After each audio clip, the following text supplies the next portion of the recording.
Friends, आप सब कैसे हो? आशा करती हूँ हम सब अच्छे हो, मस्त हो, लाइफ को अच्छे से एंजॉय कर रहे हो। अगर आपको मेरी वीडियो अच्छी लगती है तो प्लीज़ दोस्तों के साथ शेयर करो, कमेंट करो, हाइप का एक पॉइंट मुझे दो और साथ में ज़्यादा से ज़्यादा कमेंट करो। और आप गुलेरिया हाउस में आज कई दिनों बाद अलग सी रौनक से भरा हुआ था।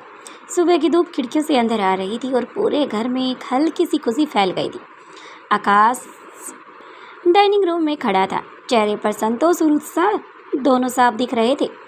अब मजा आएगा बिजनेस में असली टक्कर का, उसने धीरे से खुद से कहा, जैसे कोई पुराना जोश वापस लौट आया था। तभी पीछे से श्रेया आई, उसकी आंखों में शरारत और अपनापन मिला जुला भाव था। तो क्यों ना आज ही शुरुआत कर ले? आकाश ने मुड़कर देखा। मतलब?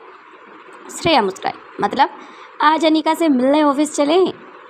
वैसे भी कितने दिनों से ठीक से बात भी नहीं हुई है मेरी। आकाश कुछ पल के लिए चुप रहा।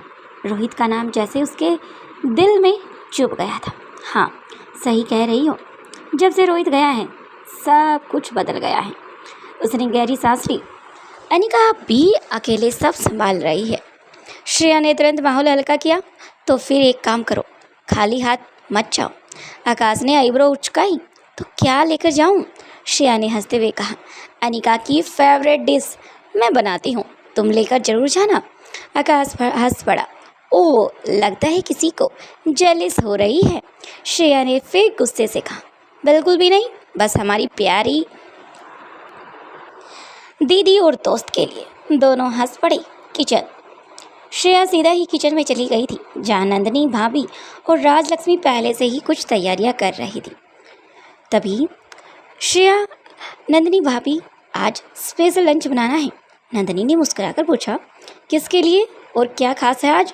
श्रेया ने आंख मारते हुए कहा, हमारी अनिका के लिए। राजलक्ष्मी तुरंत हंस पड़ी। ओह, आज मैडम की स्पेशल डिश बनाई जा रही है? श्रेया ने नखरे में कहा, जी हाँ, ऑर्डर मिला है। नंदिनी ने मजाक में कहा, और अगर हमने बना कर दिया तो? श्रेया ने तुरंत जवाब दिया, तो फिर चारों भाई हमें छोड़ देंगे, है नहीं? तीनों जोर से हंस पड़ी। सच में जब बात बहन की आती है तो चारों भाई किसी की नहीं सुनते। किचन में अब पूरी रौनक आ गई थी। सब मिलकर खाना बना रहे थे। हंसी मजाक प्यार साथ में चल रहा था, जैसे पुराने दिन वापस आ गए थे। कुछ देर बाद लंच बॉक्स तैयार हो चुका था। श्रेया ने उसे केयरफुली पैक किया और आकाश के हाथों में थमा दिया। ले जाओ, और हाँ, उससे ठीक से बात करना। आकाश ने बॉक्स लिया और कुछ पल उसे देखता रहा। Thank you Shreya. उसकी आवाज़ में प्यार और सीरियसनेस साफ झलक रही थी। शायद आज बहुत कुछ क्लियर करना है। अब आकाश सीधा ही लंच बॉक्स लेकर अब गाड़ी की तरफ बढ़ जाता है, लेकिन उसका दिमाग कहीं और था। अनिका, तुम सच में ठीक हो? क्या तुम रोहित को भूल चुकी हो? क्या अपने काम पर फोकस कर चुकी हो, या फिर दादी माँ की कोई चाल है? ये सब भी उसके दिमाग में चल रहा था, लेकिन उसे अपनी बहन की सक्सेस होने पर काफ़ी अच्छा लग रहा था, क्योंकि वह आकाश गुलेरिया की बहन जो थी। उसने अब स्ट्रिंग पकड़ते हुए हल्का सा दबाव डाला। अगर किसी ने तुम्हें हर्ट किया तो मैं उसे छोड़ूंगा नहीं।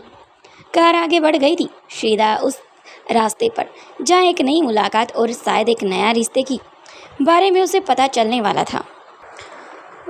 वहीं ऑफिस अपने पूरे जोर शोर रफ्तार से चल रहा था। तभी बाहर पार्किंग एरिया में कार आकर रुकी, साथ में 2 आगे कार और 2 पीछे उसके सिक्योरिटी गार्ड। तभी बीच वाली गाड़ी से आकाश गुलेरिया उतर कर बाहर आए। उसकी चाल, आत्मविश्वास, लेकिन आंखों में एक अलग सा अपनापन भरा हुआ था। बस एक बार अनिका से मिल लो, उसे बात कर लो, उसे ऑफिस की हेड चेयर पर बैठा हुआ देख लो। वो सीधा ही ऑफिस के अंदर चला गया। जैसे स्टाफ की नज़र उस पर पड़ी, आकाश गुलेरिया सर। अब धीरे धीरे करके सनसनी अब ऊपर से फर्स्ट फ्लोर से सेकंड, सेकंड से थर्ड, थर्ड से फोर्थ, फोर्थ से फिफ्थ तक पहुंच गई थी। हल्की सी हलचल मच चुकी थी। तुरंत काल तभी चिराग मेहता के पास आई। चिराग उस वक्त अनिका के साथ किसी प्रोजेक्ट पर डिस्कस कर रहे थे। फ़ोन वाइब्रेट हुआ। उसने कॉल उठाया। कुछ सेकंड के बाद यस ओके, उसने कॉल को कट कर दिया और अनिका की तरफ मुड़ा। मैम, आकाश सर आए हैं आपसे मिलने के लिए। अनिका ने हल्का सा सिर उठाया। उसकी आंखों में सरप्राइज और सॉफ्टनेस सा झलक उठी। ठीक है, उन्हें अंदर भेज दो। चिराग तुरंत बाहर गया और कुछ ही पलों में आकाश को लेकर वापस आ गया। कैबिन, दरवाज़ा खुला, आकाश अंदर आया। दोनों की नज़रें मिली और एक पल के लिए जैसे पुराना अपनापन वापस लौट आया था। एक बहन के लिए उसके भाई का ऑफिस में आना और पहली बार उसकी बहन का ऑफिस की हेड चेयर पर बैठना, सारी चीज़ें एक दूसरे के लिए काबिल तारीफ थी। अपनी बहन को इस पोजीशन पर और इतनी उमंग और लगन के साथ काम करते हुए देखकर आकाश को काफ़ी प्राउड फील हो रहा था। जैसे रोहित कर रहा था, अनिका बिल्कुल रोहित की तरह सोच रही थी, रोहित की तरह ही काम कर रही थी, अपने काम पर ज़्यादा फोकस कर रही थी। मिस्टर मारवा, आकाश ने हल्की मुस्कान के साथ अनिका की तरफ देखा और कहा। अनिका हंस पड़ी।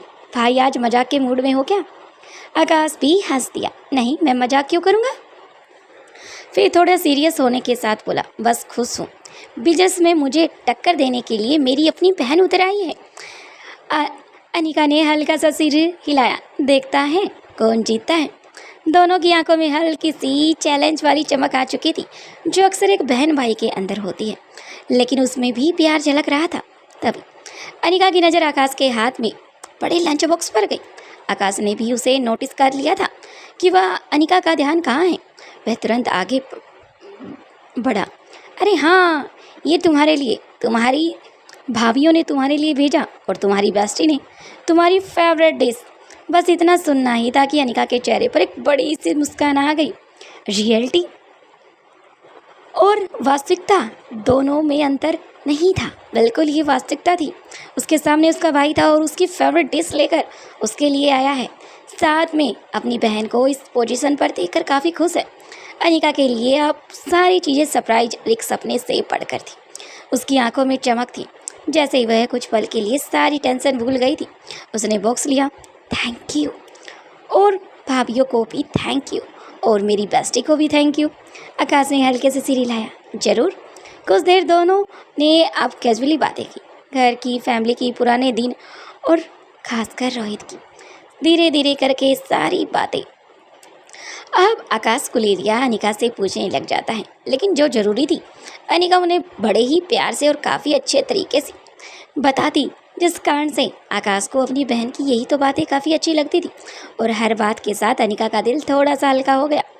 लेकिन दरवाजे के बाहर कोई खड़ा था। ये कोई और नहीं बल्कि कबीर सिंह खड़ा था। उसने यूं पूरा सीन देखा था। अनिका की मुस्कान, उसका रिलैक्स मूड, सब कुछ। उसकी आंखों में एक हल्की सी बेचैनी आ गई। ये कौन है? उसने हल्के से बुदबुदाया। अंदर। आकाश उठ खड़ा हुआ। चलो अनिका, अब मैं चलता हूँ क्योंकि मुझे ऑफिस में भी जाना है। मयूर का तो तुम्हें पता ही है, और ओमकार के बारे में मैं क्या कहूँ, क्योंकि उसे तो बस प्रीति के साथ शादी करने की लगी है। लेकिन जब से रोहित गया है तब से मेरा दिल नहीं कर रहा कि मैं इस बारे में कोई बात करूँ।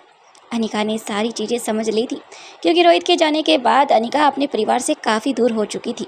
शायद उसे किसी के बारे में कोई भी खबर नहीं थी। और हाँ, अपना ध्यान रखना। इतना कहकर आकाश अब चेयर से उठ जाता है और अपनी बहन को हक करता है और वहाँ से जाने लगता है। अनिका ने हल्के से मुस्कुराकर कहा, तुम भी। आकाश चला गया था, लेकिन पीछे छोड़ गया था एक सांसें, एक अपनापन, एक प्यार, एक भाई के लिए बहन की केयर। अनिका ने लंच बॉक्स खोला। उसकी फेवरेट खुशबू कमरे में पूरी तरह से फैल चुकी थी। उसकी आंखें हल्की सी नम हो गई थी। घर। तभी दरवाज़ा खुला। बाहर कोई और नहीं बल्कि कबीर अंदर आया। उसकी नज़रें सीधे ही लंच बॉक्स पर चली गई थी, क्योंकि उसकी खुशबू आप कहीं ना कहीं कबीर सिंह को भी मदहोश कर रही थी। उसका भी खाना खाने का मन कर रहा था, क्योंकि काफ़ी अच्छा और बेहतर खाना खाए उसे काफ़ी समय हो गया था। फिर अनिका की तरफ, लगता है आज लंच बॉक्स काफ़ी स्पेशल है मैम। अनिका ने मुस्कुराते हुए कहा, हाँ, फैमिली से आया है। कबीर ने कुछ सेकंड चुप रहा, फिर धीरे से बोला, लकी हो आप। अनिका ने उसकी तरफ देखा और पहली बार उसने कबीर की आंखों में एक हल्की सी लोननेस देखी। तुम भी खाओगे क्या? कबीर थोड़ा चौंका। मैं? अनिका ने बॉक्स उसकी तरफ बढ़ा दिया। हाँ, फैमिली फूड शेयर करने से टेस्ट बढ़ जाता है। अनिका ने बड़े ही प्यार से अपनी बात को रखा। वहीं चिराग मेहता भी अंदर आ चुके थे। अनिका ने चिराग मेहता को भी खाने के लिए इनवाइट किया। पहले चिराग ने मना कर दिया, लेकिन अनिका के कहने के बाद चिराग ने हामी भरी। कबीर ने धीरे से बॉक्स लिया, वहीं चिराग को भी एक बॉक्स दे दिया गया। हल्का सा मुस्कुरा दिए, शायद आज टेस्ट सच में अच्छा होने वाला था।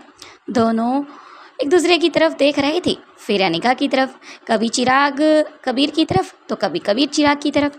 दोनों की नज़रें अब अनिका पर चली जाती है, क्योंकि वह बड़े ही चाव के साथ आंखें बंद करके मानो पूरा धीरे धीरे करके शाम ढल चुकी थी। सड़क पर हल्की हल्की रोशनी थी, शहर का शोर पीछे हटता जा रहा था। अनिका अपनी कार को ड्राइव करती हुई, चेहरा शांत लेकिन दिमाग में अलर्ट। कुछ मिनटों में उसे एहसास हो गया, पीछे की दो गाड़ियां उसकी हर टर्न फॉलो कर रही थी।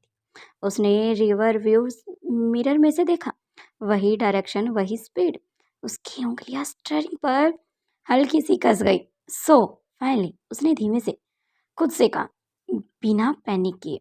उसने अचानक से मेन रोड छोड़कर कार को दूसरी डायरेक्शन में मोड़ लिया। एक सुनसान एरिया जहां पर काफी कम कारखाने थे जो कि पुराने हो चुके थे, शायद अब वहां पर कोई काम नहीं चलता। धीरे धीरे करके अनिका चारों तरफ देखने लगी और अपनी गाड़ी को वहां पर रोक लिया। माहौल पूरी तरह बदल चुका था, खाली सड़क, चारों तरफ अधूरी इमारतें और हवा में अजीब सी खामोशी। लेकिन पीछे की गाड़ियां अब भी उसका पीछा कर रही थी। अनिका ने धीरे से अपनी कार की स्पीड कम कर दी और एक खुले मैदान में के एरिया की तरफ गाड़ी को आगे की तरफ बढ़ा दिया। कुछ सेकंड बाद खामोशी, फिर एक एक करके कई गाड़ियां उसे चारों तरफ से घेरने लगी। ब्रेक की आवाज उसके कानों तक आ रही थी, वो पूरी तरह से शोर थी। अनिका ने गहरी सांस ली। उसके चेहरे पर हैरानी थी, लेकिन डर नहीं था। कौन है ये लोग? उसने धीरे से कार का डोर खोला और बाहर आ गई। उसकी ये आवाज उस सन्नाटे को साफ गूंज रही थी। उसकी सांसें इतनी खतरनाक लग रही थी। साथ में चारों तरफ खड़ी गाड़ियों के डोर भी धीरे धीरे खुलने लगे थे, क्योंकि उस गाड़ी में से वो लड़की बाहर निकल चुकी थी जिसकी सुपारी उन लोगों ने ली थी। कई लोग बाहर आए, ब्लैक कपड़े, मास्क फेस पर। अनिका ने चारों तरफ देखा, प्रोफेशनल स्टेप के साथ। उसकी नजरें हर मूवमेंट को स्कैन कर रही थी, क्योंकि सभी के हाथों में कोई ना कोई हथियार जरूर थे। लेकिन उसके मन में एक बात साफ थी, ये रिदम अटैक नहीं है। उसने अपनी मुठ्ठियां हल्के से बीट ली। रिलैक्स, अभी अनिका रिलैक्स। अनिका ने खुद से खुद को कहा और खुद को रोका, नहीं, मैं वो अनिका नहीं हूँ। मैंने ये सब छोड़ दिया है मारवा के जाने के बाद, क्योंकि रोहित के साथ ही ये सब था। लेकिन रोहित जाने के बाद मैंने कोई भी ऐसी फाइट या किसी भी मिशन पर मैं नहीं गई हूँ, क्योंकि मुझे अपनी फैमिली के साथ रहना है। क्योंकि अभी तक उसकी माँ ने भी इन सब चीज़ों के बारे में उसे कुछ नहीं कहा था। उसने डिसाइड कर लिया था, अब वो ये सब नहीं करेगी। पूरी तरह से डिफरेंस स्टैंस के साथ उनकी तरफ देखने लगी और अपनी आवाज़ को लाउडली करते हुए कहने लगी, आप लोगों को क्या प्रॉब्लम है और मुझे ऐसे क्यों फॉलो कर रहे हो? क्या आप लोगों को मुझसे कुछ काम है या मैंने आपको कुछ हर्ट किया है? तो आप बता सकते हो। अनिका की आवाज़ इतनी तेज थी कि सभी के कानों में बारीकी से आवाज़ पूरी तरह से पहुंच चुकी थी। सभी हंसने लग गए। उन सभी लोगों की हंसी की गूंज इतनी भयानक की थी, उस सुनसान एरिया को और भी भयानक बना रही थी। एक आदमी बढ़ा, उसकी चाल में हल्की सी एनर्जी और हल्का सा अनिका को छेड़ने का भाव साफ झलक रहा था। मैडम, ज़्यादा स्मार्ट बनने की कोशिश मत करो। तुम्हें नहीं पता तुमने किससे पंगा लिया है, इसलिए उसने हमें भेजा है और अब शायद तुम्हारा काम तमाम करने के लिए हम यहाँ पर आए।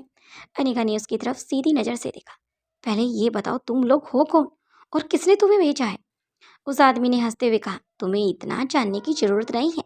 तुम्हें जो बताया गया बस उस तक ही सीमित रहो। अनिका के चेहरे पर हल्की सी सख्ती आ गई थी। फिर तुम्हें भी ये नहीं पता होगा कि तुम किससे पंगा ले रहे हो और मैं कौन हूँ, मेरी आइडेंटिटी क्या है। शायद तुम्हें ये सब नहीं पता, तो शायद इसलिए तुम मुझे फॉलो करते हुए यहाँ तक आए हो। इस पर एक बीच में से गुंडा, जो अभी तक गाड़ी में बैठकर सारी बातों का जायजा ले रहा था, बाहर आया। उसने अपनी आवाज़ को तेज और तीखा करते हुए कहा, मुझे पता है तुम रोहित मारवा की वाइफ हो, जो शायद अब तुम्हें छोड़कर चला गया है, शायद जो कि तुम्हारा लेफ्ट और राइट हैंड था, और आज तुम अकेली हो। तो इसलिए अब तुम जो ये बातें कर रही हो, अब इनका कोई भी फायदा नहीं है। इसलिए तुम बेहतर यही होगा, तुम ये शहर छोड़कर यहाँ से चली जाओ अपने बच्चों के साथ। वहीं उसकी बात कंप्लीट हुई, कुछ सेकंड के दोनों तरफ से खामोशी आ गई। हवा और बारी हो गई थी, लेकिन अनिका अब भी डिस्टेंस बनाई हुई थी। उसने कोई पहला अटैक नहीं किया। वो वेट कर रही थी, सही मोमेंट का, सही बातों का। शायद उस व्यक्ति तक पहुंचा जाए, शायद इन्हें समझाया जाए, शायद इन्हें समझने के साथ ये लोग पीछे हट जाए। लेकिन ऐसा कुछ नहीं हुआ। उसी समय उसकी नज़र कार की विंडो पर गई, जहाँ कोई उसे ऑब्जर्व कर रहा था। जैसे ही उसकी नज़र उस गाड़ी पर गई, उस व्यक्ति ने भी उसकी नज़रों का पीछा किया। शायद उस व्यक्ति को लगा कि शायद उसने मुझे देख लिया है। शैडो पूरी तरह से बाहर से क्लियर नहीं थी, लेकिन अनिका को समझ आ गया था कि शायद जिसने कमान दी है वो अब भी गाड़ी के अंदर मौजूद है। अनिका उस तरफ देख ही रही थी। अचानक से अनिका पर कोई पीछे से वार करने वाला था। अनिका ने एक झटके से अपने हाथ को पीछे की तरफ ट्विस्ट किया और उस व्यक्ति का हाथ पकड़कर जमीन पर ऐसे फेंक दिया जैसे अनिका किसी सूखे कपड़े को उठाकर साइड में रख रही हो। अनिका ने अपनी दोनों हिप पर हाथ रख लिए थे। ये वार इतना खतरनाक और इतना भयानक था। अचानक से ये वार हुआ। सभी इस चीज से अनजान थे। अनिका अब अपनी हिप पर हाथ रखकर सभी की तरफ देखते हुए कहती है, मैं फिर से तुम्हें वार्न कर रही हूँ कि बेहतर यही होगा, तुम लोग यहाँ से चले जाओ और मुझे उस व्यक्ति का नाम बताओ जिसकी वजह से यहाँ पर आए हो। शायद तुम्हारा मास्टरमाइंड यहीं पर है। उसने हल्के से कहा। शायद कुछ लोगों तक ये बातें चली गई। शायद उस व्यक्ति को भी पता चल गया था। अब एक गाड़ी धीरे धीरे करके स्ट्रिंग को घुमाना स्टार्ट करती है और वह अपनी डायरेक्शन को चेंज करके वो गाड़ी स्पीड के साथ वहाँ से निकल जाती है। शायद उस व्यक्ति को पता चल चुका था कि शायद अनिका उसे देखने के लिए कुछ भी कर सकती। अब सिचुएशन पूरी तरह से डेंजर हो चुकी थी। कई अटैकर, अननोन लीडर और अकेली अनिका पर अटैक करने के लिए एक साथ अब आगे की तरफ बढ़ गए। लेकिन उसके चेहरे पर अब भी कंट्रोल था, आंखों में कॉन्फिडेंस था। ठीक है, देखते हैं तुम लोग क्या कर सकते हो, अनिका ने बड़ी तीखी स्माइल के साथ कहा। और ठीक है, उसी पल अटैकर धीरे उसकी तरफ बढ़ने लगे। घेरा और छोटा होता जा रहा था। टेंशन काफ़ी गहरी होती जा रही थी, लेकिन अभी असली फाइट स्टार्ट नहीं हुई थी। हुए अपने पैरों को साम साम कर अपने रूम की तरफ जा रहा था। अचानक से उसकी नज़र अनिका पर पड़ गई। उसकी आंखों में एक अजीब सा नशा और बेकाबू हरकतें साफ दिखाई दे रही थी। वह अनिका को घूर घूर कर देखने लगा, जैसे उसका दिमाग उसके कंट्रोल में ही ना हो। अनिका को उसकी नज़रें असहज कर रही थी। अनिका उसे इग्नोर करके आगे की तरफ बढ़ रही थी। वह बिना कुछ कहे जल्दी जल्दी अपने कमरे की तरफ बढ़ने लगी, क्योंकि घर के अंदर किसी भी तरह का अनिका माहौल ख़राब नहीं करना चाहती थी। लेकिन रोहन वहीं रुकने वाला नहीं था। वह लड़खड़ाते हुए कदमों से उसके पीछे चल पड़ा। उसके हर कदम भारीपन था, लेकिन इरादा साफ था। वह अनिका के करीब जाना चाहता था। जैसे ही अनिका मुड़कर आगे बढ़ी, रोहन ने अचानक से बिल्कुल उसके पास आकर खड़ा हो गया। इससे पहले कि अनिका कुछ समझ पाती, उसने पीछे से उसकी कमर को पकड़ लिया। एक पल के लिए जैसे समय थम गया था। अनिका का दिल जोर से धड़कने लगा। उसे यकीन ही नहीं था कि रोहन, जिसे वह अपने परिवार का हिस्सा मानती थी, ऐसी हरकत करेगा। उसे विश्वास नहीं था, लेकिन अगले ही पल उसका डर गुस्से में बदल गया था। अनिका अपने गुस्से पर बहुत ज़्यादा कंट्रोल कर रही थी।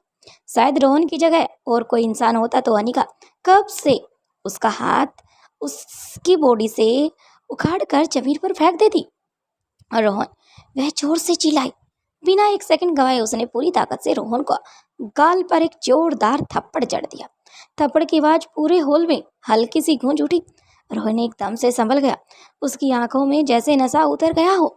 वह कुछ सेकंड के लिए बिल्कुल सीधे खड़ा रहा, जैसे समझ ही ना आ रहा हो कि अभी हुआ क्या था। अनिका की आंखों में गुस्सा और डर और अपनापन सब एक साथ दिखाई दे रहा था। तुम्हारी हिम्मत कैसे हुई मुझे टच करने की? उसकी आवाज़ काँप रही थी, लेकिन उसमें शक्ति इतनी कठोर थी कि एक एक शब्द रोहन के कानों से होते हुए गुजर रहे थे। रोहन तुरंत नीचे नजरें झुकाकर, I am so sorry Anika, मुझे नहीं पता मैं क्या कर रहा हूँ, प्लीज़ मुझे माफ़ कर दो। मैंने अनजाने में किया है, मुझे अपने आप पर होश नहीं था, प्लीज़ मुझे माफ़ कर दो। अनिका की आवाज़ और तेज हो गई थी। अगर मैं चुप रहती तो क्या तुम रुक जाते? तुम्हें जरा भी शर्म नहीं है? रोहन के पास कोई जवाब ही नहीं था, उसका सिर झुका हुआ था। उसे खुद पर ही शर्म आ रही थी।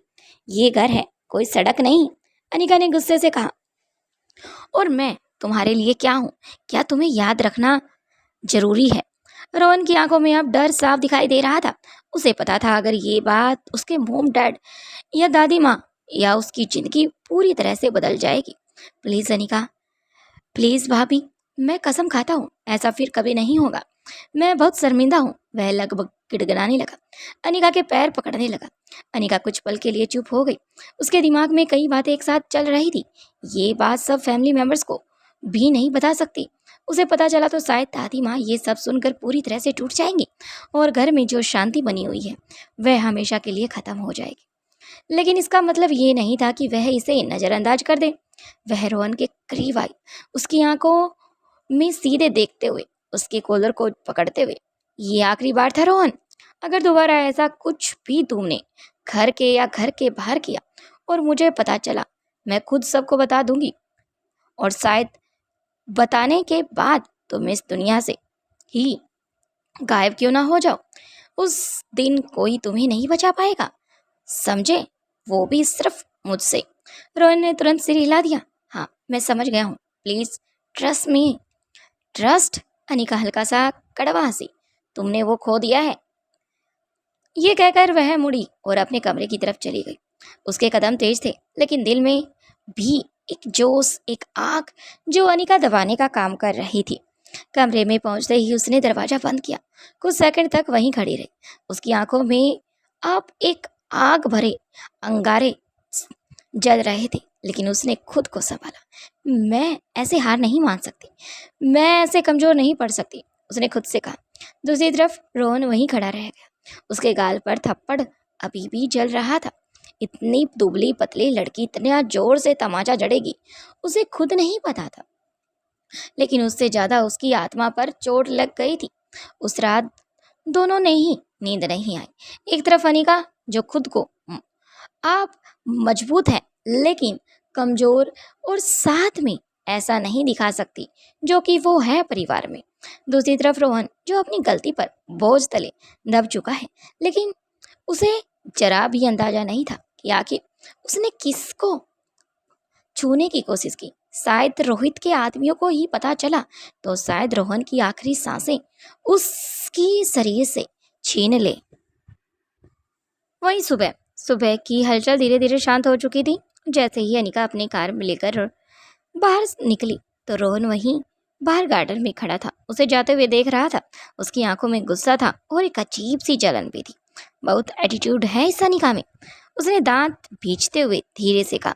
फिर बिना कुछ बोले वो सीधा अपने कमरे की तरफ पड़ गया। लेकिन उसके दिमाग में सिर्फ एक ही चीज चल रही थी, अनिका और उसका ये बदला हुआ रूप। जो भी है उसे सामने लाना होगा। वहीं ऑफिस का माहौल अब बिजी हो चुका था, लेकिन आज कुछ अलग था। अनिका अपने कैबिन में बैठी थी। सामने फाइल्स खुली थी, लेकिन ध्यान कहीं और था। कबीर सिंह, क्योंकि कबीर अभी तक नहीं आया था।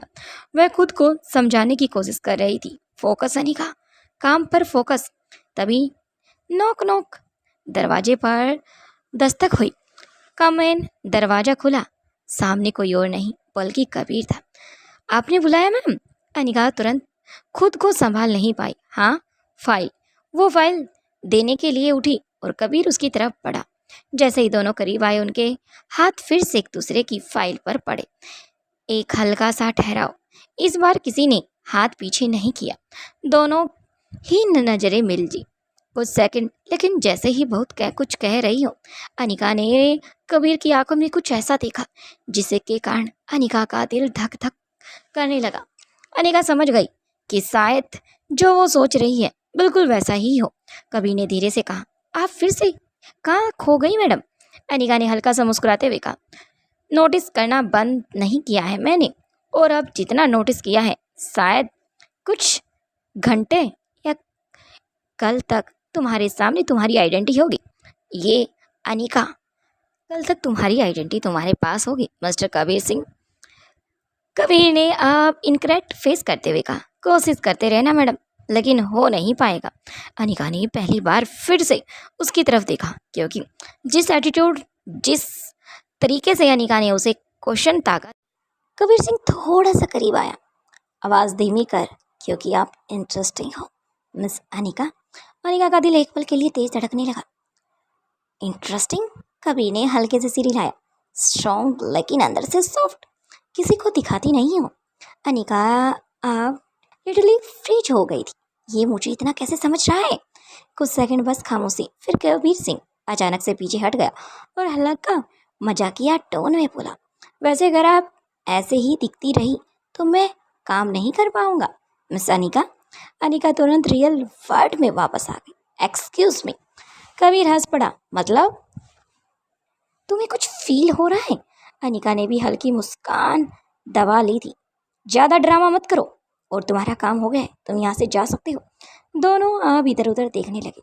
यही पल था दोनों के बीच अब हल्की सी नज़दीकियाँ आ चुकी थी।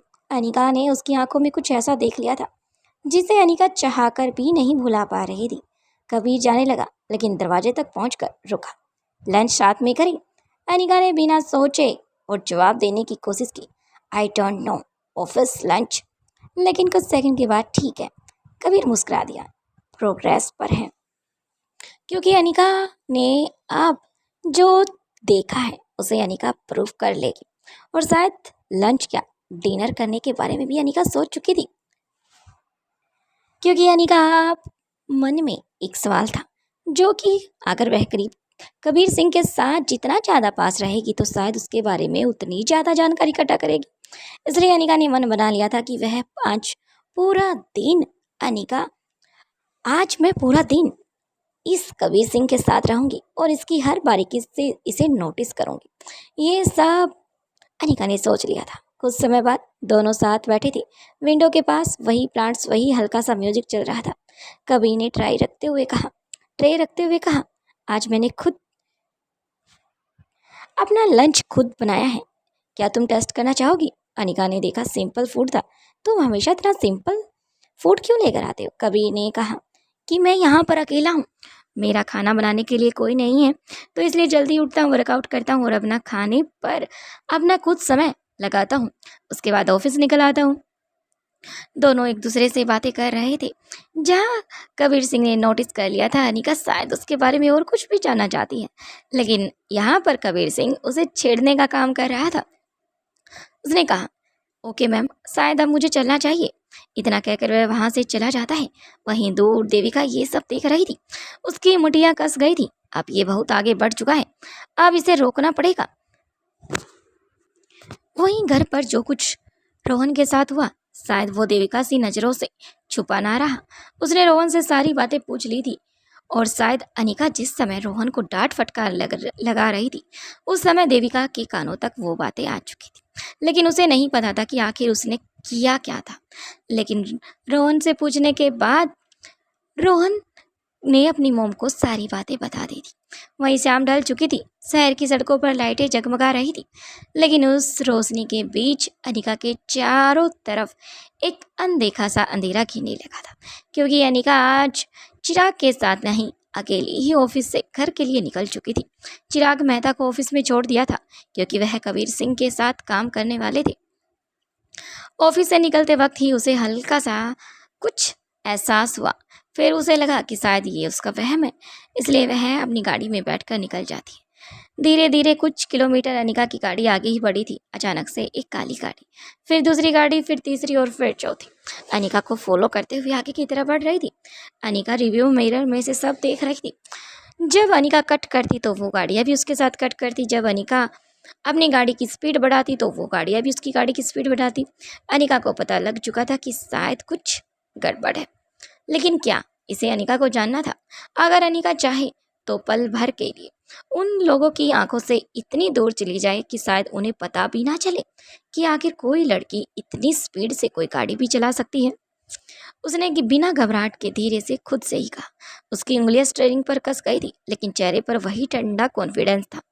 दूसरी तरफ देविका अपने कमरे में खड़ी थी। फोन उसके हाथ में था। आज बचकर दिखा हुआ अनिका। उसकी आंखों में नफरत साफ झलक रही थी, क्योंकि ये सब प्लान किसी और ने नहीं बल्कि देविका ने खुद से किया था। वहीं दूसरी तरफ सड़क पर अनिका ने अचानक से अपनी कार की स्पीड बढ़ा दी और फिर हल्की सी धीमी की। गाड़ियां भी पीछे से तेज हुई, फिर धीरे हुई। अब ये साफ था कि ये कोई कोइंसिडेंट नहीं था। अनिका ने तुरंत एक शार्प टर्न लिया और मेन रोड छोड़कर एक सुनसान साइड रोड की तरफ अपनी गाड़ी को बढ़ा दिया। पीछे से गाड़ियां भी मुड़ गई थी कन्फर्म करने के लिए। अब उसकी आंखों में हल्की सी चमक आ गई। गलती कर दी है तुमने मुझे फॉलो करके। उसने कार को और तेज कर दिया। वह नो रोड्स, शार्प टर्न और ऑलमोस्ट ड्राफ्टिंग के साथ आगे की तरफ बढ़ रही थी। पीछे वाले ड्राइवर क्लियरिटी के साथ अनिका को नहीं देख रहे थे, बस वो अनुमान लगाकर आगे की तरफ बढ़ रहे थे। एक गाड़ी अचानक से बहुत करीब आ गई। जैसे ही टक्कर मारने की कोशिश की थी, अनिका ने तुरंत स्टीयरिंग घुमाया और कार ब्लास्ट हो गई। सो दे वांट एन एक्सीडेंट। उसके फेस पर एक मिस्ट्री सी स्माइल आ गई। वहीं अब अनिका ने खुद से ही कहा, मैंने इन पागलों को कितनी बार वार्न किया था, मैं किसी की जान नहीं लेना चाहती, लेकिन इन्होंने एक पल के लिए भी मेरे बारे में नहीं सोचा। अनिका आगे की तरफ बढ़ रही थी। अचानक से एक सुनसान सारा एरिया देखकर कार एक पुरानी फैक्ट्री के पास अनिका द्वारा रोक दी गई थी। पीछे वाली गाड़ी भी रुक गई। चारों तरफ सन्नाटा था। गाड़ियों के दरवाजे खुले, कुछ आदमी बाहर निकले हाथों में रोड्स केन्स लेकर, लेकिन अनिका कार में बाहर आई बिना किसी डर के, बिना किसी हथियार के सीधा सामने खड़ी हो गई। उसकी आवाज़ धीमी लेकिन काफी रौबदार थी। आदमी हंसने लगे। तुम जानने की जरूरत नहीं है, बस आज वो अकेला गाड़ी से उतरता हुआ देखकर उन सभी में जो सभी का बॉस था वो बाहर आया। उसने कहा, अकेली है, इसे क्या इतने निपटेंगे, तुम में से कोई भी दो जाकर इसका काम तमाम कर दो। अनिका ने हल्के से सिर उठाया। श्योर। अगले ही पल पहला आदमी उसकी तरफ बढ़ा, लेकिन धड़ाम, अनिका ने अब लाइटिंग स्पीड से उसे ही किक मारी। वो सीधा जमीन पर गिर पड़ा और बाकी लोग शॉक हो गए। सीरियसली, इतनी वीक लड़की है और इतने खतरनाक वार कर रही है। अब राइड शुरू हो चुकी थी।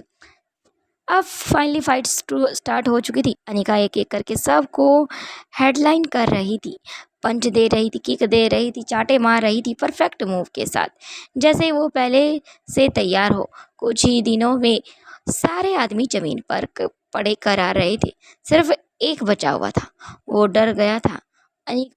वह डर गया था। अनिका उसके पास आई, कॉलर पकड़कर उठाया। डेट्स चांस किसने भेजा है, क्या मैं तुमसे पूछ सकती हूँ? वो कांपती हुई आवाज़ में बोला। मैम, हमें नहीं पता मैडम, बस ऑर्डर मिला था। अनिका ने उसे जोर से छोड़ दिया। जाकर बोला। अनिका ने कहा, जाकर बोल देना। अनिका मारवा को गिराना इतना आसान नहीं है। वो वापस अपनी कार में बैठ गई। इस बार उसकी आंखों में सिर्फ एक नाम नहीं था कि देविका। दूसरी तरफ देविका फोन पकड़े हुए खड़ी थी। कॉल कट हो गई थी। काम हो गया है, लेकिन कोई भी जवाब दूसरी तरफ से नहीं आया। उसके चेहरे पर हल्की सी बेचैनी छा गई थी। इम्पॉसिबल। बाकी का नेक्स्ट एपिसोड में देखते हैं। वीडियो पसंद आए तो लाइक करें, शेयर करें, कमेंट करें। Thank you. और साथ में ज़्यादा से ज़्यादा कमेंट करो। और आप रात का अंधेरा अब और भी गहरा हो चुका था। जंगल की हवा भारी थी, जैसे हर पेड़ हर पत्ता किसी आने वाले तूफान की गवाही दे रहा हो। जमीन पर पड़े टूटे पेड़ और बिखरी मिट्टी साफ बता रही थी कि कुछ देर पहले यहाँ क्या हुआ था। अलेक्जेंडर अब भी जमीन पर बैठा था। सांसें तेज थी, कंधे से खून बह रहा था और सामने वो विशालकाय अजगर था। लेकिन इस बार वो पहले जैसा नहीं था। उसकी शरीर धीरे धीरे बदल रहा था। उसकी स्किन पर अजीब सी चमक आ रही थी। आंखों का रंग गहरा नीला हो चुका था। This is not normal, Alexander ने भारी आवाज से कहा। दूसरी तरफ आर्यन खड़ा था। उसकी आंखों में डर नहीं था, बल्कि क्यूरियोसिटी थी और डिटर्मिनेशन थी। ये क्या हो रहा है? जैसे ही उसने ये कहा, अजगर ने अपना सिर उठाया और इस बार उसकी नज़र आर्यन पर टिक गई, जैसे उसने उसे पहचान लिया हो। अचानक हवा में एक हल्की सी आवाज़ गूंजी, टर की आवाज़। आर्यन ने तुरंत पीछे मुड़कर देखा तो पेड़ों के बीच शैडो, यानी कि मास्क वाला किंग अब, जो कुछ समय पहले गायब हो गया था, वो वापस आ चुका था। लेकिन इस बार वो छुपा हुआ था। साथ में उसके कुछ गार्ड भी थे। वो धीरे धीरे आगे की तरफ बढ़ रहे थे। अब उसका मास्क चांदी में साफ झलक रहा था। चांद की चांदनी, काले रंग का, उस पर अजीब सा सिंबल भी बना हुआ था। आर्यन की आंखें सिकुड़ गई। तुम आखिर कौन हो? क्योंकि उसने वो मास्क वाला चेहरा पहले भी कहीं देखा है, लेकिन उसे याद नहीं आ रहा। किंग कुछ पल चुप रहा, फिर उसने अपना हाथ मास्क की तरफ बढ़ाया और धीरे से अब मास्क को ठीक किया। पूरी तरह से सन्नाटा था। आर्यन की आंखें फैल गई और फिर वह अजगर की तरफ देखा, क्योंकि अजगर अब फिर से फुनकार रहा था। वही रात अब और गहरी हो चुकी थी। आसमान काले बादलों से ढका हुआ था। हवा में अजीब सी बेचैनी थी। जमीन पर पड़ा वो विशालकाय अजगर जो सभी की तरफ देख रहा था, मानो सभी की बॉडी को स्कैन कर रहा हो, उनकी आंखों की पुतलियों को समझ रहा हो, जिसकी सांसें भी तूफान जैसी लग रही थी। उसकी आंखों में हल्की नीली चमक थी। वह असर था उस एंटीडोट का जो अलेक्जेंडर ने कुछ देर पहले उसे दिया था। अलेक्जेंडर ने धीरे से अपनी जेब से एक छोटी सी चमकती हुई मेमोरी चिप निकाली। बस थोड़ी और, अगर ये चिप इसके अंदर पहुंच गई तो ये हमारे कंट्रोल में हो जाएगा, उसने खुद से ही कहा। लेकिन तभी अजगर का शरीर अचानक से जोर से कांप उठा। उसकी आंखों की नीली चमक अब धीरे धीरे लाल में बदलने लगी थी। ये सब बूढ़े किंग ने भी देख लिया था। उसे नहीं पता था कि आखिर ये हो क्या रहा है। वहीं आर्यन का ध्यान भी अब उस तरफ चला गया था, क्योंकि उसकी आंखों की रोशनी इतनी थी मानो किसी ने उस अंधेरे में छोटा सा लाल कलर का कोई लैंप जला दिया हो। नहीं, ये जल्दी हो रहा है, अलेक्जेंडर की आवाज़ घबराहट के साथ साफ चलकी। वहीं अलेक्जेंडर की आवाज़ पर आप बूढ़े किंग की दिशा भी चली गई थी, क्योंकि उसने अलेक्जेंडर के मुंह से निकले हुए शब्द सुन लिए थे। टीम के बाकी लोग भी पीछे हटने लगे थे। सर, हमें यहाँ से निकलना हो चाहिए, एक सैनिक ने चिल्लाते हुए किंग की तरफ देखते हुए कहा, क्योंकि अब वह लाल रोशनी और गहरी हो गई थी। शायद उन लोगों की देखने की क्षमता थोड़ी सी कम होने लगी थी। अलेक्जेंडर ने सिर हिलाया, लेकिन उसकी नज़र अजगर पर ही टिकी थी। अगर हम अभी गए तो ये पूरी दुनिया के लिए खतरा बन जाएगा। अचानक अजगर की ने अपनी आंखें पूरी तरह से खोल दी। एक भयानक धाड़, जैसे उस टापू की हर चीज डर से कांप उठी हो। शायद उसकी धाड़ इतनी तेज थी कि उस महल के अंदर जितने भी गार्ड तैनात मौजूद थे, भले ही वह रिया क्यों ना हो, भले ही वह अब्दुल क्यों ना हो, सभी के कानों तक आराम से सुनाई दी थी। उसका सिर तेजी से उठा और उसने सामने खड़े एक पेड़ को एक ही झटके में तोड़ डाला। रन, अलेक्जेंडर ने चिल्लाया। सब लोग अलग अलग दिशा में भागने लगे, लेकिन अजगर अब पूरी तरह से अपनी होश में नहीं था। उसकी हर हरकत सिर्फ एक चीज पर बता रही थी, गुस्सा और विनाश। वह तेजी से आगे बढ़ा। उसकी नज़र अब सीधे अलेक्जेंडर पर टिक गई, क्योंकि उसे वो लास्ट वाला दृश्य नजर आया जब खुद अलेक्जेंडर ने उस पर वार किया था। ये मुझे पहचान रहा है, अलेक्जेंडर ने महसूस किया। अलेक्जेंडर ने तुरंत अपनी गन उठाई, लेकिन वह जानता था इस दैत्य को रोकना नामुमकिन है। अजगर ने हमला किया। अलेक्जेंडर ने किसी तरह से एक तरफ कूद गया। जमीन जोर से हिल गई। अगर मैंने अभी चिप नहीं डाली तो सब खत्म हो जाएगा, उसने दांत बींचते हुए कहा। तभी उसे एक मौका दिया। अजगर कुछ सेकंड के लिए रुका। शायद एंटीडोट का आखिरी असर उस पर कमजोरी डालना स्टार्ट कर देता है। अलेक्जेंडर दौड़ा पूरी ताकत से। वहीं किंग ने अपने हाथ आगे की तरफ बढ़ा दिए।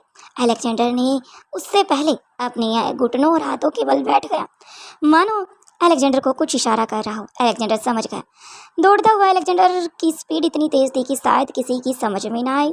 पहले वह आर्यन के पीठ पर चढ़ा, फिर वह बूढ़े किंग के हाथों पर और फिर स्नेक की तरफ छलांग लगा दी। सीधा अजगर के सिर की ओर बढ़ गया। बाकी सब लोग चिल्ला रहे थे नो, लेकिन आर्यन और शायद बूढ़ा किंग अलेक्जेंडर पर पूरा विश्वास था, क्योंकि जब अलेक्जेंडर ने ये चीज ठान ली, अभी तक वो भागा नहीं है, बल्कि उस अजगर के शांत होने का वेट कर रहा है। तो इसका मतलब उसने कुछ बड़ा ही सोचा है।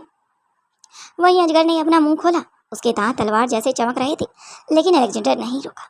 1 सेकंड, 2 सेकंड, फिर एक और छलांग लगाई, जिससे कि वह उसके फेस के सिरे के पास पहुंच गया, सीधे अजगर की गर्दन पर। उसने जल्दी से मेमोरी चिप निकालकर अजगर के सेल्स के बीच में एक खास जगह पर घुसा दी। वह चिप काफी नुकीली थी, शायद इतनी नुकीली मानो कोई सुई हो और उसे उसकी बॉडी के अंदर इंजेक्ट किया जा रहा हो। वहां पर हल्की सी क्रैक हो चुकी थी उसकी स्किन, इस वजह से वो चिप आसानी से ही धंस गई। अगले ही पल अजगर ने जोरदार झटका दिया। अलेक्जेंडर दूर जाकर गिरा। सब कुछ शांत हो गया। कुछ पल के लिए सिर्फ हवा की आवाजें और पेड़ों की सरसराहट ही सुनाई दे रही थी। अजगर की आंखें फिर से चमकी और इस बार गहरी स्थिर नीली रोशनी के साथ हो और लाल रोशनी का मिला जुला मिश्रण बन चुकी थी। अलेक्जेंडर धीरे से उठकर खड़ा हुआ। उसने कांपती आवाज में कहा, शांत डाउन। इतना कहना ही था कि वह अजगर अपनी आंखें बंद कर लेता है। अजगर पूरी तरह से शांत हो गया था और रुक गया था। वहीं बूढ़ा किंग, जो कुछ समय पहले वहीं पर खड़ा था आर्यन के पास, अब वह फिर से अपने आदमियों के साथ वहां से गायब हो चुका था। वह समझ चुका था कि अलेक्जेंडर का पूरा काम हो चुका है, क्योंकि अलेक्जेंडर जब उस अजगर की पीठ से नीचे की तरफ कर आया तो उसके फेस पर शांत एक्सप्रेशन दिखाई दे रहे थे। आंखें भी पूरी तरह से शिथिल हो चुकी थी, मानो किसी रिएक्शन का वेट कर रही हो। जैसे ही वह रिएक्शन अलेक्जेंडर को मिला, अचानक से उसके फेस पर एक स्माइल आ गई। ये सब देखकर बूढ़ा किंग पहले ही अपने आदमियों के साथ वहां से जा चुका था। अब सिर्फ वहां पर आर्यन, अलेक्जेंडर और वह विशालकाय अजगर ही मौजूद था। वहीं दूसरी तरफ ऑफिस की सुबह अब धीरे धीरे अपने पूरे फ्लो में आ चुकी थी। लेकिन आज का दिन बाकी दिनों से अलग था। बिना किसी अनाउंसमेंट के, बिना किसी पावर शो के और एक नई प्रेजेंस को पूरा माहौल बदल दिया था। ये और कोई नहीं बल्कि नया करेक्टर कबीर सिंह था। अपने कैबिन से निकला हाथ कुछ फाइलें से थी, लेकिन चेहरे पर वही क्लैम सिंपलिसिटी थी। ना कोई एटीट्यूड था, ना कोई दिखावा था। वो सीधा ही पेंट्री की तरफ बढ़ गया। पेंट्री में कुछ जूनियर स्टाफ खड़े थे। कोई चाय बना रहा था, कोई क्वालिटी अपने काम की टेंशन में खोया हुआ था। जैसे ही उन्होंने कबीर को देखा, सब लोग अब पूरी तरह से शांत हो गए थे। गुड मॉर्निंग, कबीर ने हल्की मुस्कान के साथ जवाब दिया। Good morning sir. तभी कबीर ने कहा, मुझे सर मत बोलो। अगर आप लोग मुझे कबीर सिंह ही बोलोगे तो मुझे काफ़ी बेहतर लगेगा। स्टाफ एक दूसरे को देखने लगा। ऐसा रिस्पॉन्स उन्होंने पहले कभी नहीं सुना था किसी के मुंह से, भले ही वो चिराग क्यों ना हो, सनी क्यों ना हो। वहीं कबीर ने खुद को कॉफ़ी मशीन ऑन की। बिना किसी ऑर्डर के एक पीएन हिचकते हुए बोला, सर मैं बना देता हूँ। आपने बेल बजा देते और मैं आपके कैबिन में आकर आपसे पूछ कर चला जाता कि आपको क्या पीना है। आप मुझे बताते तो शायद अब तक आपके कैबिन में कॉफ़ी आ चुकी थी। लेकिन कबीर के फेस पर प्यारी सी स्माइल आ जाती। कबीर ने उसकी तरफ देखा। नहीं, मैं खुद बना लूँगा, क्योंकि मैं अपने सारे डेली रूटीन के काम खुद करना पसंद करता हूँ। तुम अपना काम करो और आपके बाकी के जितने भी स्टाफ के बड़े मेंबर्स हैं आप उनके लिए बनाओ। कबीर सिंह के मुंह से ऐसी बातें सुनकर वह पीएन हल्का सा नर्वस हो गया। तभी कबीर सिंह ने एक कप अपने लिए और दूसरा कप अब उस पीएन के हाथों में थमा दिया। ये सब अनिका नोटिस कर रही थी। जहाँ उसे शक था कि कहीं ये रोहित तो नहीं, लेकिन अब पूरी तरह से वह इस आंसर पर पहुंच चुकी थी कि ये रोहित मारवा नहीं है, क्योंकि रोहित ने कभी ऐसा कोई काम नहीं किया जो अभी कबीर सिंह कर रहा था। वहीं चिराग मेहता भी कबीर पर नज़र बनाए हुए थे। उन्होंने भी देख लिया था कबीर ने ऐसा कोई भी काम नहीं किया। उसकी टोन इतनी नॉर्मल थी कि वे पीएन कुछ सेकंड उसे देखता रहा, फिर धीरे से अपने साथ बोला, आज तक किसी ने मुझे ऐसे बात नहीं की सर। कबीर कॉफ़ी बनाते हुए क्यूरियोसिटी के साथ उसे देख रहा था। फिर कहा, एक्चुअली मुझे आप भी सर मत बोलो। अगर तुम भी मुझे कबीर सिंह बोलते हो तो शायद वर्कलोड कुछ ज़्यादा नहीं है यहाँ पर। एक जूनियर एम्प्लॉय ने हिचकते हुए कहा, थोड़ा रिपोर्ट्स का प्रॉब्लम चल रहा है सर। कबीर ने बिना कुछ बोले ही उसकी फाइलिंग कुछ सेकंड पेज पलटने के बाद फिर पेन उठाया। या एक्चुअली ये सब गलत है, इसको ऐसे करेक्ट कर सकते हो। वही एम्प्लॉय की आंखों में चमक उठी। सर इतना सिंपल था, मैंने पूरे 2 दिन लगा दिए। इस फाइल को कितनी बार चेक किया, लेकिन ये गलती मेरी आंखों से कैसे बच गई मुझे भी नहीं पता। कबीर हल्का सा मुस्कुरा दिया। हाँ, बस थोड़ा ध्यान चाहिए था, जो कि तुम्हारा ध्यान अब इधर उधर है। अगर तुम अपनी फाइल में कुछ समय के लिए ध्यान लगाते हो तो शायद सारी प्रॉब्लम तुम्हारे सामने होगी और तुम उन्हें हल कर सकते हो। उसने फाइल वापस दी। और हाँ, ओवरथिंक मत करो। वो एम्प्लॉय विजिबल रिलैक्स हो गया। Thank you sir. कबीर हल्का सा मुस्कुराया। फिर से सर। सभी स्टाफ हल्का सा हंस पड़ा था, मतलब बोर बहुत ज़्यादा हल्का हो गया था, क्योंकि उन्हें रोहित सर की याद आ रही थी। जब से रोहित सर गए थे तब से ही उनका मन काम में नहीं लग पा रहा था, जिस कारण से उन्होंने काफ़ी मुसीबतों का सामना करना पड़ा। और अनिका मैडम आ गई थी, लेकिन उनका साथ देना चाहते थे, लेकिन उनका काम काफ़ी पेंडिंग था। अगर पहले वो कंप्लीट नहीं करते तो आगे वाला कैसे करेंगे, इसलिए। और उस काम में कुछ ऐसी गड़बड़ी थी जो उनकी आंखों के सामने तो थी, लेकिन उनकी पहुँच से परे थी। आज सभी एम्प्लॉय को रोहित की याद आ रही थी। रोहित और कबीर सिंह एक दूसरे के अपोजिट थे, लेकिन फिर भी दोनों में एक कॉमन बात ये थी कि दूसरे को दुखी नहीं देख सकते थे। ये सब देखकर एक पल के लिए अब्दुल भी ये सब देखकर एक पल के लिए चिराग मेहता भी हैरान था। अनिका भी अपने कैबिन में उस लैपटॉप स्क्रीन पर आज कबीर को ही देख रही थी।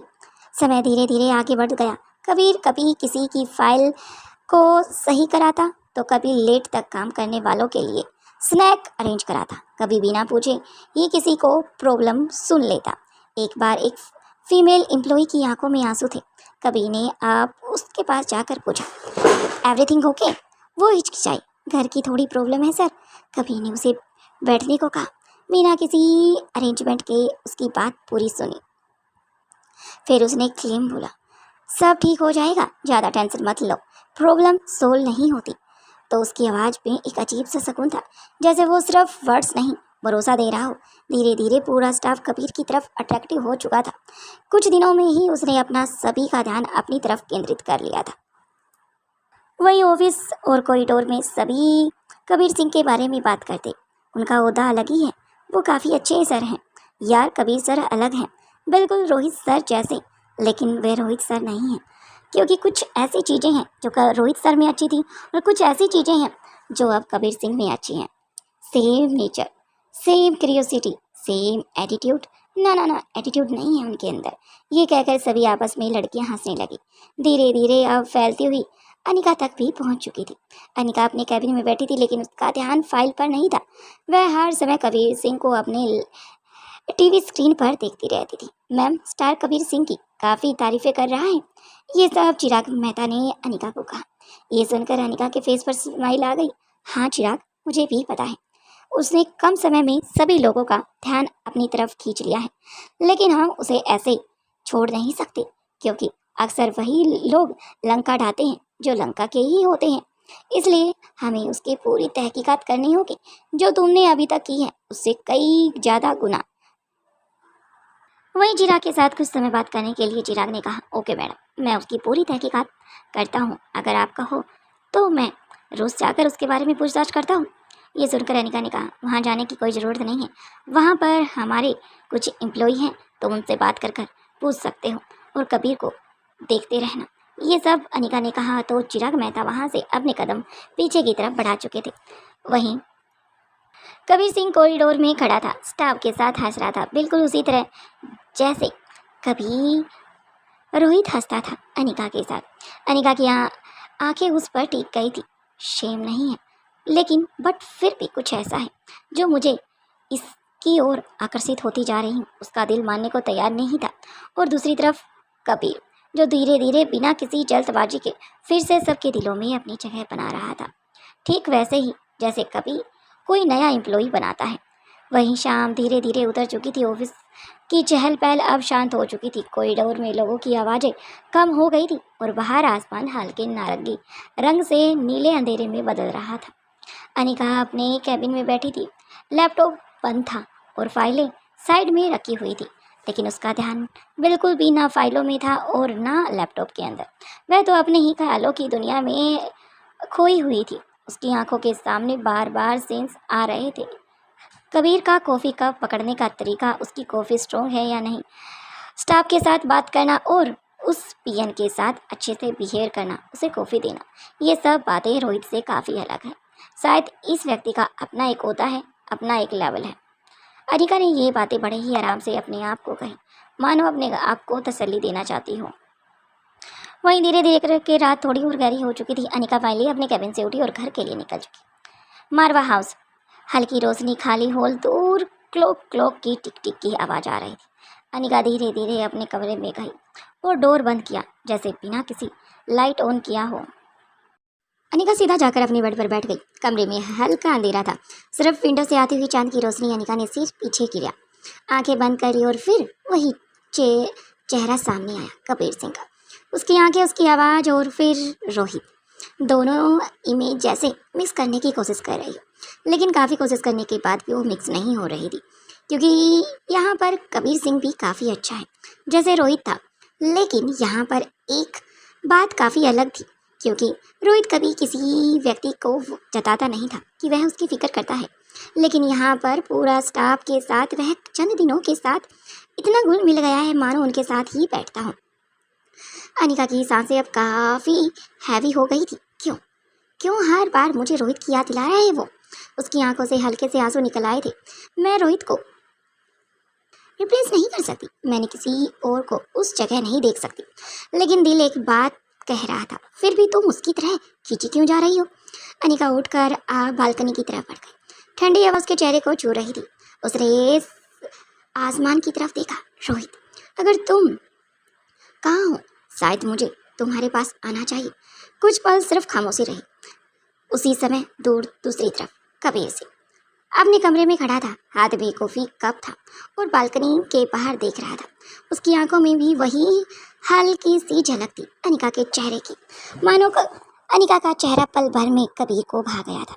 वह अनिका को अपना बनाना चाहता था, या ये कहा जाए कि वह अनिका से दोस्ती करना चाहता था, लेकिन उसकी परमिशन से, बिना किसी जोर जबरदस्ती के। अनिका, उसने धीरे से कहा, तुम इतनी सुंदर हो, तुम्हारी आंखें काफ़ी कुछ कहती हैं। ये सब मन ही मन बुदबुदा रहा था और कॉफ़ी की सिप ले रहा था। लेकिन इस बार वह मुस्कुराया नहीं, बल्कि अपने रूम की तरफ चला गया। कॉफ़ी का मग रख कर लाइट को ऑफ करके आराम से वह लेट गया था। लेकिन दूसरी तरफ अनिका को नींद नहीं आ रही थी। कभी उसे रोहित याद आ रहा था तो कभी कबीर का चेहरा। जब भी वह रोहित को याद करती तो कबीर का चेहरा उसके सामने आ जाता। ये देखकर अनिका काफ़ी इरिटेट हो गई थी। उसने अपनी मुठ्ठियाँ कस ली और ग्रिल पर दे मारी। उसके बाद अनिका शांत हो गई। शायद अनिका समझ रही थी, कहीं ये फिर हंसराज और देविका की कोई चाल नहीं, या फिर कोई ऐसी चीज़ जो मेरी बॉडी के अंदर इंजेक्ट कर दी गई हो। अनदेखे से ही मैंने उसे अपने अंदर जाने दिया हो, जिस वजह से मैं कबीर सिंह की तरफ अट्रैक्शन कर रही हूँ। लाखों सवाल अनिका के दिमाग में इर्द गिर्द चक्कर काट रहे थे। अब वह बालकनी से वापस अंदर आ गई। उसके चेहरे पर थकान भी थी और उलझन भी थी। वो धीरे से बेड पर बैठ गई। ऐसा क्या है उस कबीर में? ऐसा कौन सा पास्ट है उस कबीर का? ऐसा कौन सा राज है उस कबीर का?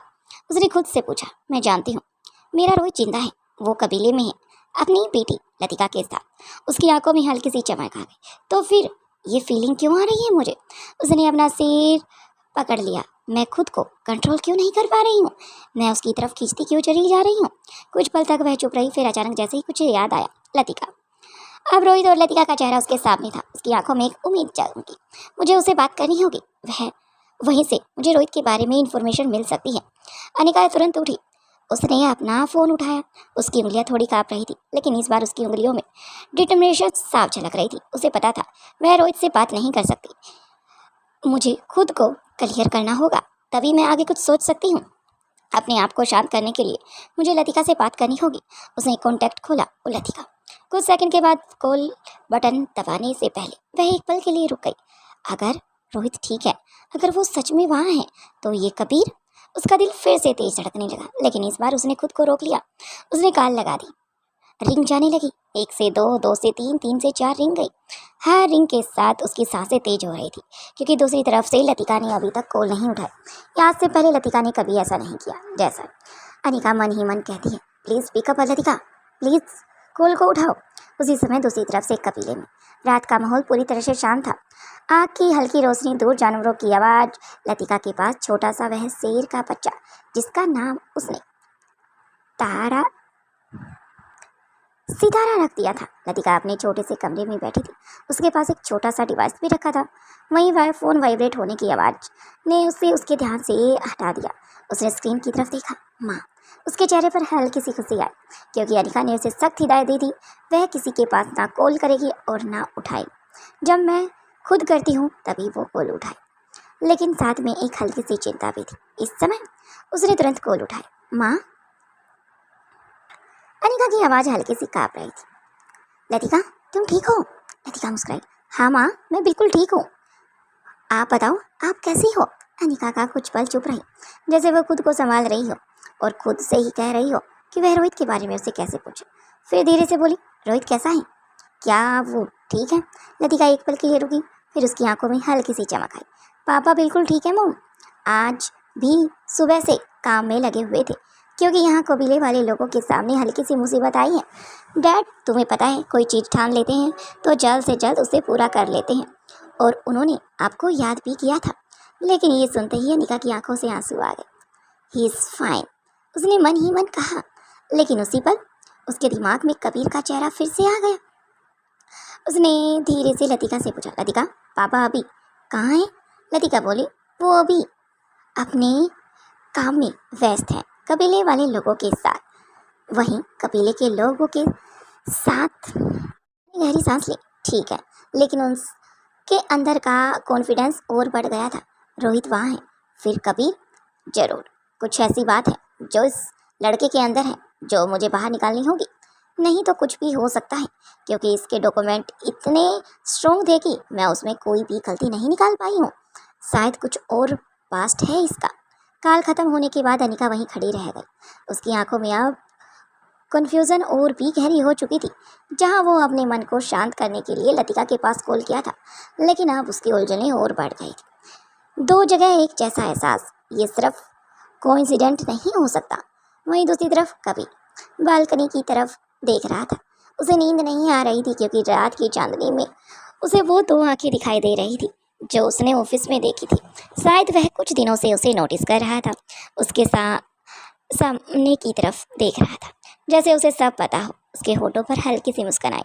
तुम सच में और करीब आ रही हो मेरी अनिका, बस थोड़ा और। वहीं दूसरी तरफ अनिका अपने फ़ोन को साइड में रखकर अपने दिमाग को शांत करने के लिए आराम से लेट जाती है।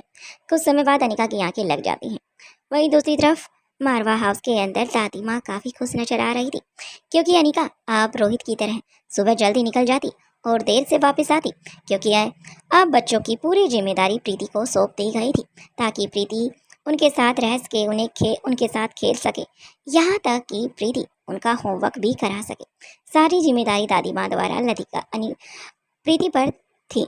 अब दूसरी तरफ गुलेरिया हाउस आजकल पूरी तरह से शांत हो चुका था, क्योंकि रोहित के जाने के बाद सभी का दिल टूट गया था। लेकिन जब से अनिका ने ऑफिस को ज्वाइन किया था, तब से आकाश गुलेरिया भी काफ़ी खुश नजर आ रहा था, क्योंकि वह श्रेया से आराम से बैठकर रात के समय में कह रहा था, मुझे बिजनेस करने में अब काफ़ी अच्छा लग रहा था, क्योंकि रोहित के जाने के बाद मैंने अपने बिजनेस से ध्यान हटा दिया था, क्योंकि मुझे कोई टक्कर देने वाला था ही नहीं।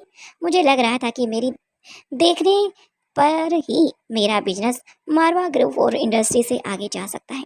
लेकिन अब मैदान में अनिका आ चुकी है, जो कि मेरी बहन है और कितनी जिद्दी है, शायद मुझसे बेहतर कोई नहीं जान सकता।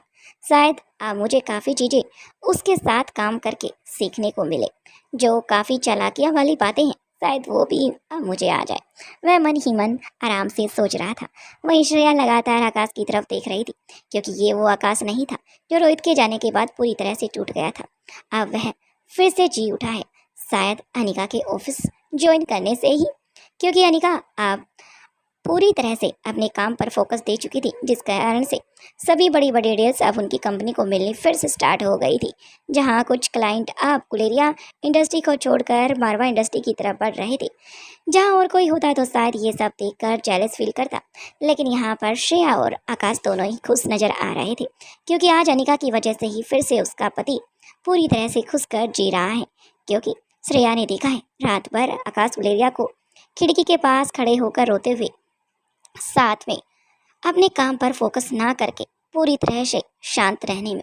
लेकिन अब भी श्रेया के मन में एक सवाल था कि आखिर डैड कहाँ गए, करण गुलेरिया कहाँ है, क्योंकि अभी तक कोई भी इंफॉर्मेशन उसे के हाथ नहीं लगी।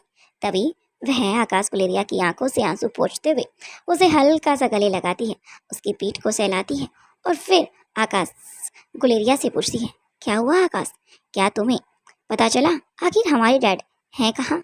इस पर आकाश गुलेरिया ने बड़े ही शांत स्वभाव के साथ श्रेया की तरफ देखा और फिर कहा, उन्हें जहाँ होना चाहिए वो वहाँ है, इसलिए हमें उनके लिए परेशान होने की कोई ज़रूरत नहीं है।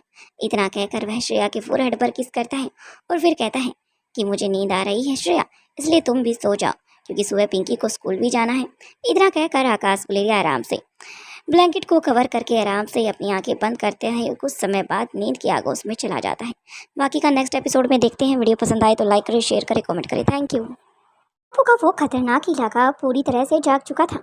हवा भारी हो गई थी और दलदली जमीन से काफ़ी गंध उठ रही थी और चारों तरफ एक ऐसा सन्नाटा था जो किसी की भी पल टूट सकता था। अंधेरे के बीच उस विशाल का अजगर की फुंकार पूरे जंगल में गूंज रही थी। उसकी आंखों की चमक मानो सीधी आत्मा को चीर दे। अलेक्जेंडर जमीन से उठने की कोशिश कर रहा था। उसका कंधा चोट लगने से घायल हो चुका था, लेकिन उसकी आंखों में डर बिल्कुल भी नहीं था, जैसा अनिका की आंखों में कभी नहीं होता, बल्कि एक पागलपन भर चुका था, एक जुनून। वहीं दूसरी तरफ आर्यन अब छुपा हुआ था, लेकिन चुप नहीं रहने वाला था, क्योंकि उसने सारा दृश्य भांप लिया था। वो सामने आ चुका था, उसका दिल तेजी से धड़क रहा था, लेकिन उसने खुद को संभाल लिया, क्योंकि अब पीछे हटने का कोई रास्ता भी नहीं था। अगर वह सीधा ही अलेक्जेंडर के पास जाता तो शायद दोनों की जान को खतरा था। लेकिन एक शैडो जो अभी अभी बीच में आई थी, दूसरे ही पल वो पूरी तरह से गायब हो चुकी थी, मानो जो अभी दृश्य अलेक्जेंडर और आर्यन ने देखा था वो था ही नहीं। उन्हें भरम हुआ था, लेकिन दूसरे ही पल उनका ध्यान पूरी तरह से अजगरबर हो चुका था। उसी समय पेड़ों के बीच खड़ी एक परछाई धीरे धीरे उसी तरफ देख रही थी, जो कुछ समय पहले भी वहीं पर थी। वो कोई और नहीं बल्कि बूढ़ा किंग था, लेकिन इस बार उसका चेहरा पूरी तरह से छुपा हुआ था। एक गहरा रहस्यमयी और मास्क उसके चेहरे पर लगा हुआ था। उसकी आंखों ही बस दिखाई दे रही थी। उन आंखों में अनुभव, डर, एक छुपा हुआ सच भी था। वो सामने नहीं आया, बस छाया बनकर उनके साथ खड़ा था, कुछ देख रहा था, मानो हर चाल को परख रहा हो। और उसे यकीन था कि जो अलेक्जेंडर करने वाला है वो शायद वो ही सही है। उसने अपने आप को बहुत धीमी आवाज में कहा, समय आ गया है, लेकिन अभी नहीं। उसकी आवाज एक अजीब सी ठंडक थी, जैसे वो किसी बड़े फैसले को रोक रहा हो। उधर अजगर ने एक और जोरदार हमला किया।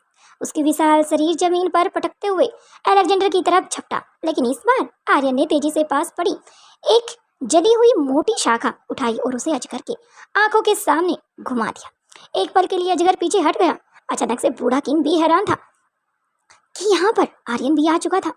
आर्यन के बारे में बूढ़े किंग को कोई भी खबर नहीं थी। उसकी फुंकार तेज हो गई थी। अलेक्जेंडर ने उसे मौका का फायदा उठाया। उसने समझ लिया था अलेक्जेंडर है।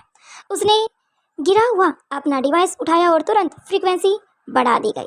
एक तरह ध्वनि हवा में फैल गई थी, जिसे अजगर कुछ सेकंड के लिए तड़प उठा, लेकिन कंट्रोल नहीं था। उसे और ज्यादा गुस्से में ला रही थी वो। ये कंट्रोल नहीं हो रहा है और ये वायलेट हो रहा है। आर्यन चिल्लाया, लेकिन अलेक्जेंडर की आंखों में अब वही जुनून था। बस थोड़ा और, मैं इसे झुका सकता हूँ। उसकी आवाज में पागलपन साफ झलक रहा था। तभी अजगर ने अचानक अपनी पूंछ घुमाई और इतनी जोर से वार किया कि आर्यन दूर जा गिरा। उसके मुंह से मां शब्द निकला। उसके हाथ से लकड़ी छूट गई। उसकी सांसें तेज हो गई और सिचुएशन पूरी तरह से आउट ऑफ कंट्रोल हो गई। छाया में खड़ा मास्क पहना बूढ़ा किंग ये सब देख रहा था। उसके हाथ हल्के से कांप गई। अगर अभी नहीं रुका तो ये लड़का खुद को खत्म कर देगा, उसने सोचा। लेकिन फिर भी वो आगे नहीं आया, क्योंकि वह जानता था ये सिर्फ एक लड़ाई नहीं थी, ये एक परीक्षा थी। उसने अपने हाथ खड़े एक आदमी की ओर बहुत धीमे इशारे से पीछे हटने को कहा, मानो वो किसी बड़े कदम की तैयारी कर रहा हो। उधर अजगर पूरी तरह से आग्रह हो चुका था। उसकी चाल और उसकी तेज, उसकी आंखें, उसकी चमक, सब कुछ खतरनाक हो चुकी थी। उसने अपने विशालकाय सिर उठाया और उस बार सीधा अलेक्जेंडर की तरफ झपटा। समय जैसे थम सा गया था। आर्यन जमीन से उठते हुए चिल्लाया, नो, लेकिन उसकी आवाज उस गर्जना से दब गई। अलेक्जेंडर के हाथ में इंजेक्शन था। बस एक पल वह एक सही वार का तैयार बैठा था, फिर चाहे उसके बदले उसकी मौत क्यों ना आ जाए। उसी पल पेड़ों के पीछे से मास्क बूढ़े किंग एक कदम आगे बढ़ा। उसकी आंखों में पूरी तरह से फैल चुकी थी। रात, जंगल, अजगर तीनों कसम कसमे थे, अब एक ही बिंदु पर आकर टिक चुके थे, और अगला पल तय करेगा कौन शिकारी है और कौन शिकार होने वाला है। वही अजगर की डरावनी फुंकार के बीच वो पल जैसे जम सा गया था। उसका विशाल शरीर हवा में चीरता हुआ अलेक्जेंडर की तरफ बढ़ रहा था। उसकी आंखों में सिर्फ खून था, अलेक्जेंडर के हाथों में इंजेक्शन, यानी कि वो एंटीडोट। बस एक सेकंड का फर्क जिंदगी और मौत के बीच। अब अलेक्जेंडर ने खुद से कहा, आखिरी पल में उसने अपने शरीर को साइड में मोड़ा। अजगर के सिर उसके बिल्कुल पास से निकल गया। जमीन पर उतना ही जोरदार टकराव हुआ। मिट्टी हवा में उड़ गई और उसी मौके का फायदा उठाकर अलेक्जेंडर ने छलांग लगाई और अजगर के सिर के पास पहुंच गया, यानी कि वह पूरी तरह से उसके सिर पर अपनी पकड़ बना चुका था। इंजेक्शन उसके सख्त मोटी चमड़ी में घोंपने की कोशिश की, लेकिन ये स्किन काफी पैटर्न रेट के आधार पर बनी हुई थी। उसे नहीं पता था कि शायद वह उसके पास पहुंचकर भी उसके पास ना पहुंचे। उसके चेहरे पर पहली बार घबराहट दिखाई थी। इसके बारे में अलेक्जेंडर ने बिल्कुल भी नहीं सोचा था। वहीं दूसरी तरफ आर्यन खुद को संभाल चुका था। उसने देखा कि अलेक्जेंडर अकेला नहीं ये सब कर पाएगा। उसने जल्दी से आसपास नजर दौड़ाई। एक टूटी हुई मेटल रोड उठाई। जमीन में आधी धसी हुई थी, सीधा आर्यन ने उसे खींचकर बाहर निकाला और पूरी ताकत से अजगर के शरीर के उस हिस्से पर वार किया। थक अजगर दर्द से तड़प उठा। उसकी स्किन पर हल्की सी दरार हो चुकी थी। अब अभी आर्यन चिल्लाया, अलेक्जेंडर। अलेक्जेंडर भी समझ गया था कि ये सब इतनी जल्दी से हुआ कि उसे पूरी तरह से आर्यन का वार भी समझ में आ गया। उसने करेक्ट हिस्से में इंजेक्शन को घोंप दिया। ये देखकर आज पहली बार बूढ़े किंग के फेस पर ऐसी स्माइल आई थी जैसे उसने जब रोहित को देखा था। बिल्कुल वैसी ही मिस्ट्रियस स्माइल। बूढ़ा किंग समझ गया था बच्चे पूरी तरह से योद्धा बन चुके हैं। शायद इतने परिपक्व, इतने जल्दी से ये सब चीजें सीख गए हैं कि शायद रोहित अनिका को भी पीछे छोड़ सकते हैं। वहीं कुछ ही सेकंड में कुछ भी नहीं हुआ। फिर अजगर का पूरा शरीर जोर से कांपने लगा था। उसकी फुंकार चीख में बदल चुकी थी। उसकी आंखों की चमक बेकाबू हो गई थी। वो पूरी तरह से जमीन पर लौटने लगा। पेड़ टूटने लगे, मिट्टी आग उखड़ने लगे। पूरा टापू जैसे हिल गया था। आर्यन पीछे हट गया। ये क्या कर दिया है तुमने? उसने अलेक्जेंडर की तरफ देखा। दोनों भाई अपोजिट साइड में खड़े थे, लेकिन एक दूसरे की आंखों को अच्छे से पढ़ पा रहे थे। अलेक्जेंडर ने भारी सांस लेते हुए बोला, या तो ये झुकेगा या खत्म हो जाएगा, क्योंकि दोनों ही मुकाबले में हमारा फायदा है। अगर ये जिंदा रहता है, अगर कंट्रोल में नहीं हुआ तो मौत चाहिए। अगर ये मौत को मात देता है तो कंट्रोल चाहिए। लेकिन चीजें उनके हिसाब से नहीं हो रही थी। अजगर अब और ज्यादा खतरनाक हो चुका था। उसका शरीर तेजी से मूव कर रहा था। उसकी ताकत कई गुना बढ़ गई थी। अचानक उसे अपनी पूंछ अलेक्जेंडर को पकड़ लिया। कस कस अलेक्जेंडर हवा में उड़ गया। उसका शरीर दबने लगा था, क्योंकि वह दवाई का असर धीरे धीरे होगा। ये बात अलेक्जेंडर अच्छे से जानता था। तब तक वह अपने गुस्से, अपनी आग्रता पर कंट्रोल करेगा। तब तक शायद या तो वो मौत के गले लगा लेगा या फिर वह पूरी तरह से शांत हो जाएगा। लेकिन अब वह बीच में है। वो बीच के कंट्रोल को कंट्रोल करना काफी मुश्किल भरा था। वहीं उसका शरीर दबने लगा था। अलेक्जेंडर, आर्यन चिल्लाए। उसकी आंखों के सामने अलेक्जेंडर की सांसें रुकने लगी थी, क्योंकि पूरी तरह से कुंडली मारकर उस विशालकाय अजगर ने अलेक्जेंडर को दबोच लिया था। तभी छाया से तेज हरकत हुई और मास्क पहना हुआ बूढ़ा किंग सामने आ चुका था। उसकी एंट्री इतनी अचानक हुई थी कि आर्यन भी एक पल के लिए चौंक गया। किंग ने बिना समय गवाए अपने हाथ में पकड़ा हुआ छोटा सा मेटालिक डिवाइस एक्टिव कर दिया। टर्टर की आवाज पूरे टापू पर गूंजने लगी। एक अजीब सी लो फ्रीक्वेंसी हवा में फैलने लगी। अजगर की हरकत अचानक से स्लो हो गई थी। उसकी पकड़ ढीली बढ़ने लगी थी। अलेक्जेंडर जमीन पर जा गिरा। जोर जोर से सांस ले रहा था। वहीं आर्यन उसके पास आ चुका था। आर्यन ने उसे पकड़ा। तुम ठीक हो अलेक्जेंडर? लेकिन अलेक्जेंडर की नजरें सिर्फ एक ही तरफ थी, मास्क मैन, यानी कि मास्क पहने हुए किंग पर। किंग ने उसकी बात को काट दिया। ये खेल नहीं था। उसकी आवाज मास्क के पीछे से गूंज रही थी, भारी, ऑटोमेटिक की। तुम जिसे कंट्रोल करना चाहते हो वो तुम्हें खत्म कर सकता था, तुम्हें पता है? अब मास्क मैन ने बड़े ही कम शब्दों के साथ अपनी बात कही, लेकिन अलेक्जेंडर के कानों तक पहुंच गई।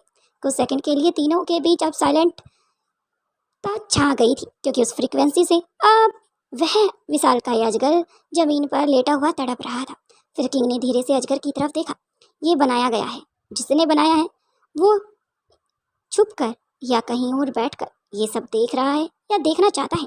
आर्यन की आंखें फैल गई थी। मतलब कोई और भी है? किंग ने कोई जवाब नहीं दिया, बस पीछे मुड़ा और अंधेरे में आगे की तरफ बढ़ गया। लेकिन जाने से पहले उसकी बात कहीं, अगली बार तैयार रहना, क्योंकि अगली बार ये तुम पर हमला नहीं करेगा, ये शिकार करेगा। और वह व्यक्ति वहां से गायब होगा। पीछे रह गया आर्यन, अलेक्जेंडर और वो विशालकाय अजगर, जो अब शांत था लेकिन पूरी तरह से खत्म नहीं हुआ था। उसकी आंखें धीरे धीरे अब बंद होने लगी थी। वहीं दूसरी तरफ Marwa group of industry, Marwa group के ऑफिस की ऊंची ऊंची कांच की दीवारों के बीच उस पल जैसे समय ठहर सा गया था। कैबिन का दरवाजा धीरे धीरे खुला और कबीर सिंह अंदर आया। उसकी चाल में एक अजीब सा आत्मविश्वास था, जैसे वो यहाँ नया नहीं, काफी अच्छे से इन सब चीजों को जानता, बल्कि पहले सब जानता था। उसकी आंखों में गहराई था, चेहरे पर हल्की सी चमक और कुछ ऐसे साधारण नहीं थी। अनिका ने जैसे ही नजर उठाई, एक पल के लिए उसकी सांसें जैसे थम गई।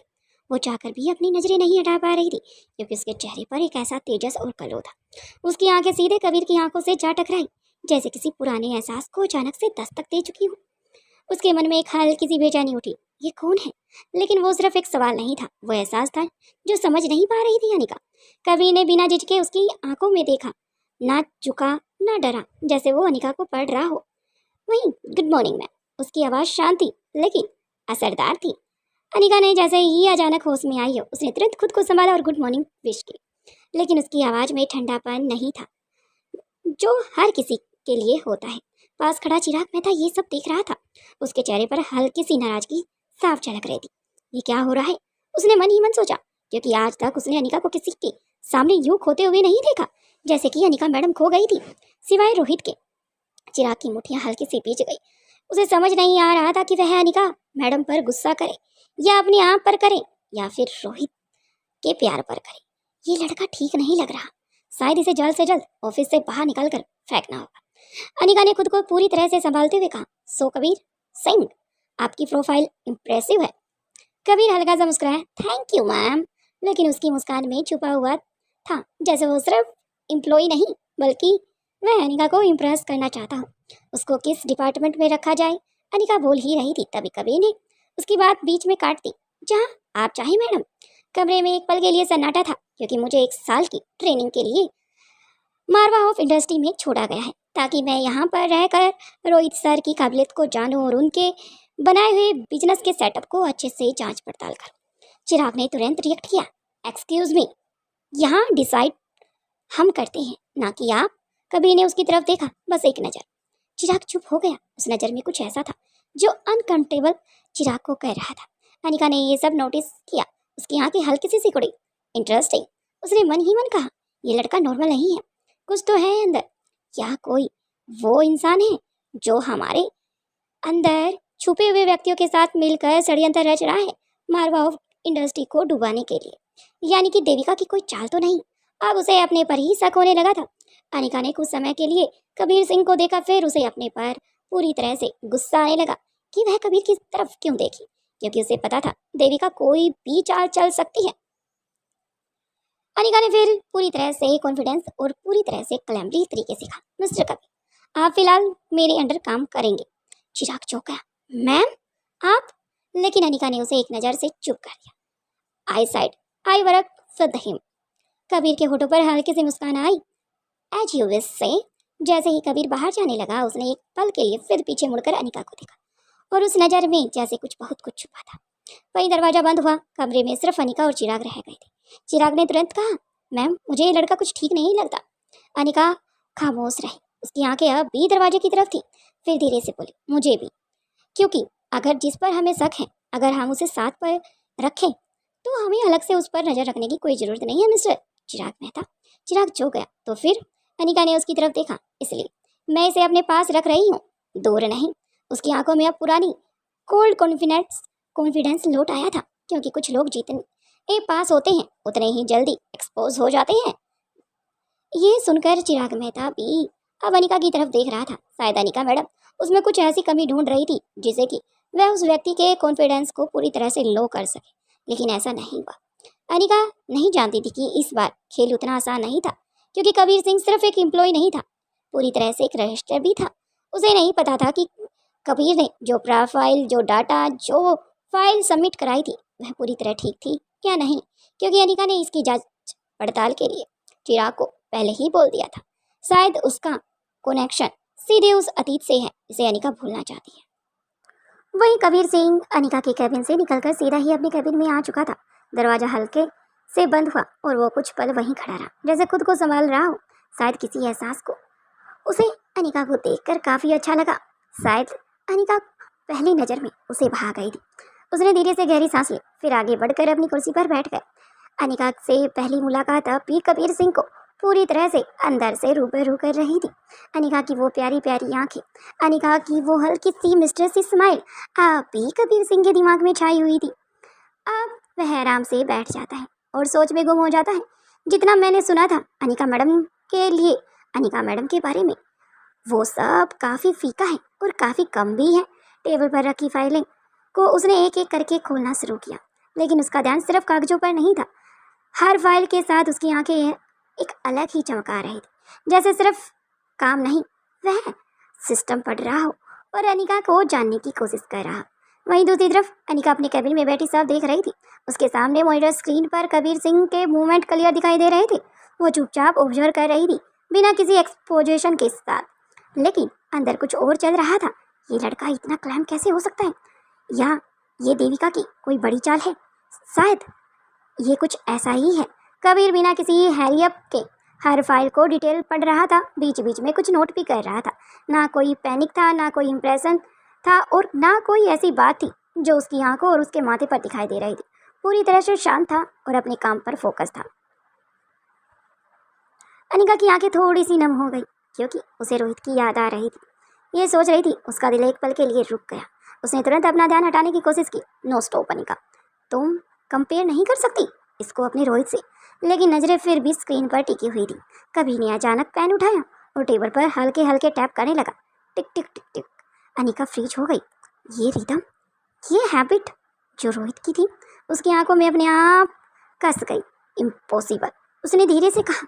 कबीर को जैसे एहसास हो गया था कोई उसे देख रहा है। उसने बिना ऊपर देखे हल्की सी स्माइल दी, जैसे वो जानता हो तुम देख रही हो। फिर उसने फाइल बंद की और अचानक से उठकर बाहर चला गया। अनिका चौंक गई, कहाँ जा रहा है? उसने तुरंत दूसरे कैमरे को एंगल को आप वॉच किया। कबीर सिंह अब जल्दी से उठा और आगे की तरफ बढ़ रहा था। वहाँ कुछ स्टाफ मेंबर्स खड़े थे, थोड़ा स्ट्रेस में, थोड़ा कंफ्यूज। कबीर सिंह ने एक्चुअली पूछा, सब ठीक है ना? एक जूनियर एम्प्लॉय बोला, सर ये रिपोर्ट समझ नहीं आ रही। कबीर ने फाइल ली और बिना किसी एटीट्यूड के वहीं खड़े होकर समझाने लगा, देखो यहाँ मिस्टेक है, अगर ऐसे कंट्रोल करोगे तो प्रॉब्लम सॉल्व हो जाएगी। उसकी टोन बिल्कुल सिंपल थी, जैसे बॉस नहीं बल्कि कोई कॉलेज के मैथ प्रॉब्लम को सोल्व कर कर बस समझा रहा हो। स्टाफ के चेहरे पर अब रियलिटी के साथ एक हैरानी आ गई। थैंक यू सर, कबीर हल्का सा मुस्कुरा दिया। टीम को थैंक यू नहीं बोलते, मैं तुम्हारे साथ ही हूँ। ये सब अनिका स्क्रीन पर देख रही थी। उसकी आंखों में सब सॉफ्टनेस थी क्योंकि रोहित ऐसा नहीं करता था। वो किसी के सामने अपनी चीज़ों को जाहिर नहीं करता था, अपने टैलेंट को किसी के सामने नहीं दिखाता था। उसे जो करना होता वो वही कर देता था। अब अनिका का जो डाउट था वो पूरी तरह से गायब हो चुका था। अब उसका दिल फिर से भारी हो गया, लेकिन इस बार उसकी नज़रें हट गई। कबीर वापस मुड़ा और चलते चलते एक बार फिर कैमरे की तरफ देखकर मिस्टीरियस स्माइल दी, जैसे वो जानता हो कि अनिका उसे देख रही है। अनिका का दिल अचानक से तेज धड़कने लगा। अनिका ने खुद पर कंट्रोल किया और चेयर से उठी और मुझे खुद बाहर जाकर देखना होगा। अगले पल वो अपने कैबिन से बाहर निकल चुकी। सीधे ही वो अब हॉल में आ चुकी थी, जहाँ पर सभी जूनियर सीनियर अपने काम में मगन थे। बाकी का नेक्स्ट एपिसोड में देखते हैं। वीडियो पसंद आए तो लाइक करें, शेयर करें, कमेंट करें। अनिका कहाँ जा रही है? क्या बच्चे बूढ़े किंग के बारे में जान चुके हैं? क्या बूढ़े किंग को पता है अलेक्जेंडर ने जो एंटीडोट बनाई थी वो पूरी तरह से परफेक्ट थी? कमेंट सेक्शन में कमेंट कर जरूर बताना। वीडियो पसंद आए तो लाइक करें, शेयर करें एंड कमेंट जरूर करें। धन्यवाद। और अपना सुझाव देने के लिए भी लाइक करें, कमेंट करें। तरह से गहरी हो चुकी थी। मारवा हाउस की रोशनी धीरे धीरे कम हो रही थी, लेकिन कुछ कमरों में अब भी जागती हुई बेचैनियां साफ दिखाई दे रही थी। हॉल में हुई तीखी बातों के बाद दादी माँ और अनिका के बीच जो नज़रों की खामोशी बातचीत हुई थी, उसने बहुत कुछ तय कर दिया था बिना शब्दों के ही। अनिका ने बिना कुछ कहे ही बच्चों के साथ हाथ पकड़ा और उन्हें उनके कमरे तक ले गई। कमरे के अंदर आर्यन, रिया और अलेक्जेंडर तीनों बच्चों के मासूम चेहरे थे। अनिका उन्हें प्यार से एक दूसरे की तरफ देखती हैं, फिर एहसास महसूस करती हैं मानो अपने रियल बच्चों को महसूस करने की पूरी कोशिश कर रही है, लेकिन ना चाहते हुए भी उसे अपने बच्चों का वो एहसास महसूस नहीं हो रहा था। वही बच्चे अब भी हल्की हल्की बातें कर रहे थे। माँ आज आप हमारे साथ सो ना। अनिका हल्का सा मुस्कुरा दी। बस थोड़ी देर बाद फिर आप लोग सो जाओ। वो उनके पास बैठ गई, एक एक बच्चे के सिर पर हाथ फेर रही थी। कोई एक ऐसा साया था जो बच्चों के रूम से अभी अभी होता हुआ गुजरा था। अनिका ये सब पहले से ही महसूस कर चुकी थी। जहाँ हमेशा वो प्रीति को बच्चों को सुलाने के लिए बोलती थी, लेकिन आज वह खुद बच्चों के रूम में आई थी ताकि बच्चों के साथ कुछ समय स्पेंड कर सके, ताकि किसी के अंदर कोई भी गलतफहमी पैदा ना हो बच्चों को लेकर। अनिका हल्का सा मुस्कुराई। बस थोड़ी देर बाद फिर आप लोग सो जाओ। उनके माथे पर थपकी देकर फिर से लाइन को रिपीट कर रही थी, मानो किसी को सुनाना चाहती हो। जो अभी से दरवाजे के पास काला साया अनिका को महसूस हुआ था। वो उनके पास बैठ गई, एक एक बच्चे के सिर पर बड़े ही प्यार से हाथ फेरने लगी। रिया उसकी गोद में सिर रखकर लेट गई थी। माँ आप थक गई होंगी, शायद आपको भी रेस्ट कर लेना चाहिए, क्योंकि तीनों बच्चे काफ़ी समझदार थे।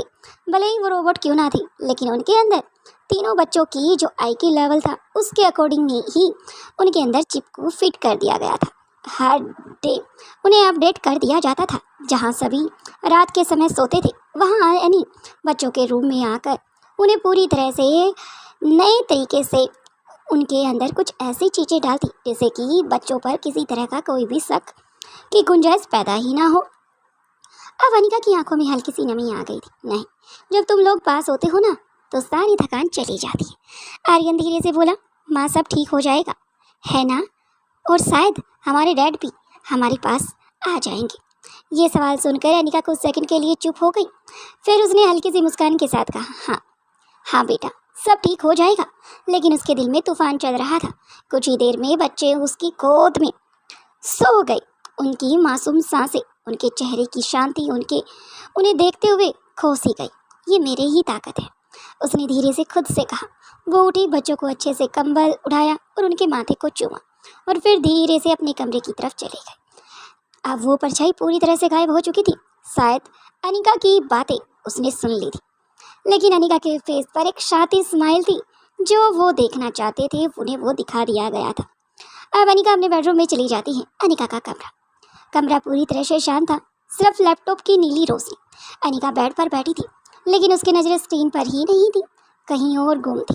धीरे धीरे रोहित की यादें उसे घेरने लगी थी। फ्लैशबैक, वह हंसी, वह शरारत, वही आंखों का प्यार, अनिका को नए नए तरीके से प्रपोज करना, उसे नए नए गिफ्ट देना, यहाँ तक कि सरप्राइज देना, सब रोहित करता था। लेकिन लंबे समय बीत चुका था जब रोहित और अनिका एक दूसरे से इतने समय के लिए अलग थे।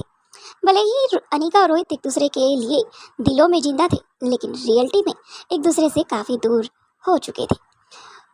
कभी ऑफिस ज्वाइन कर लो, रोहित की आवाज़ जैसे फिर से गूंज उठी।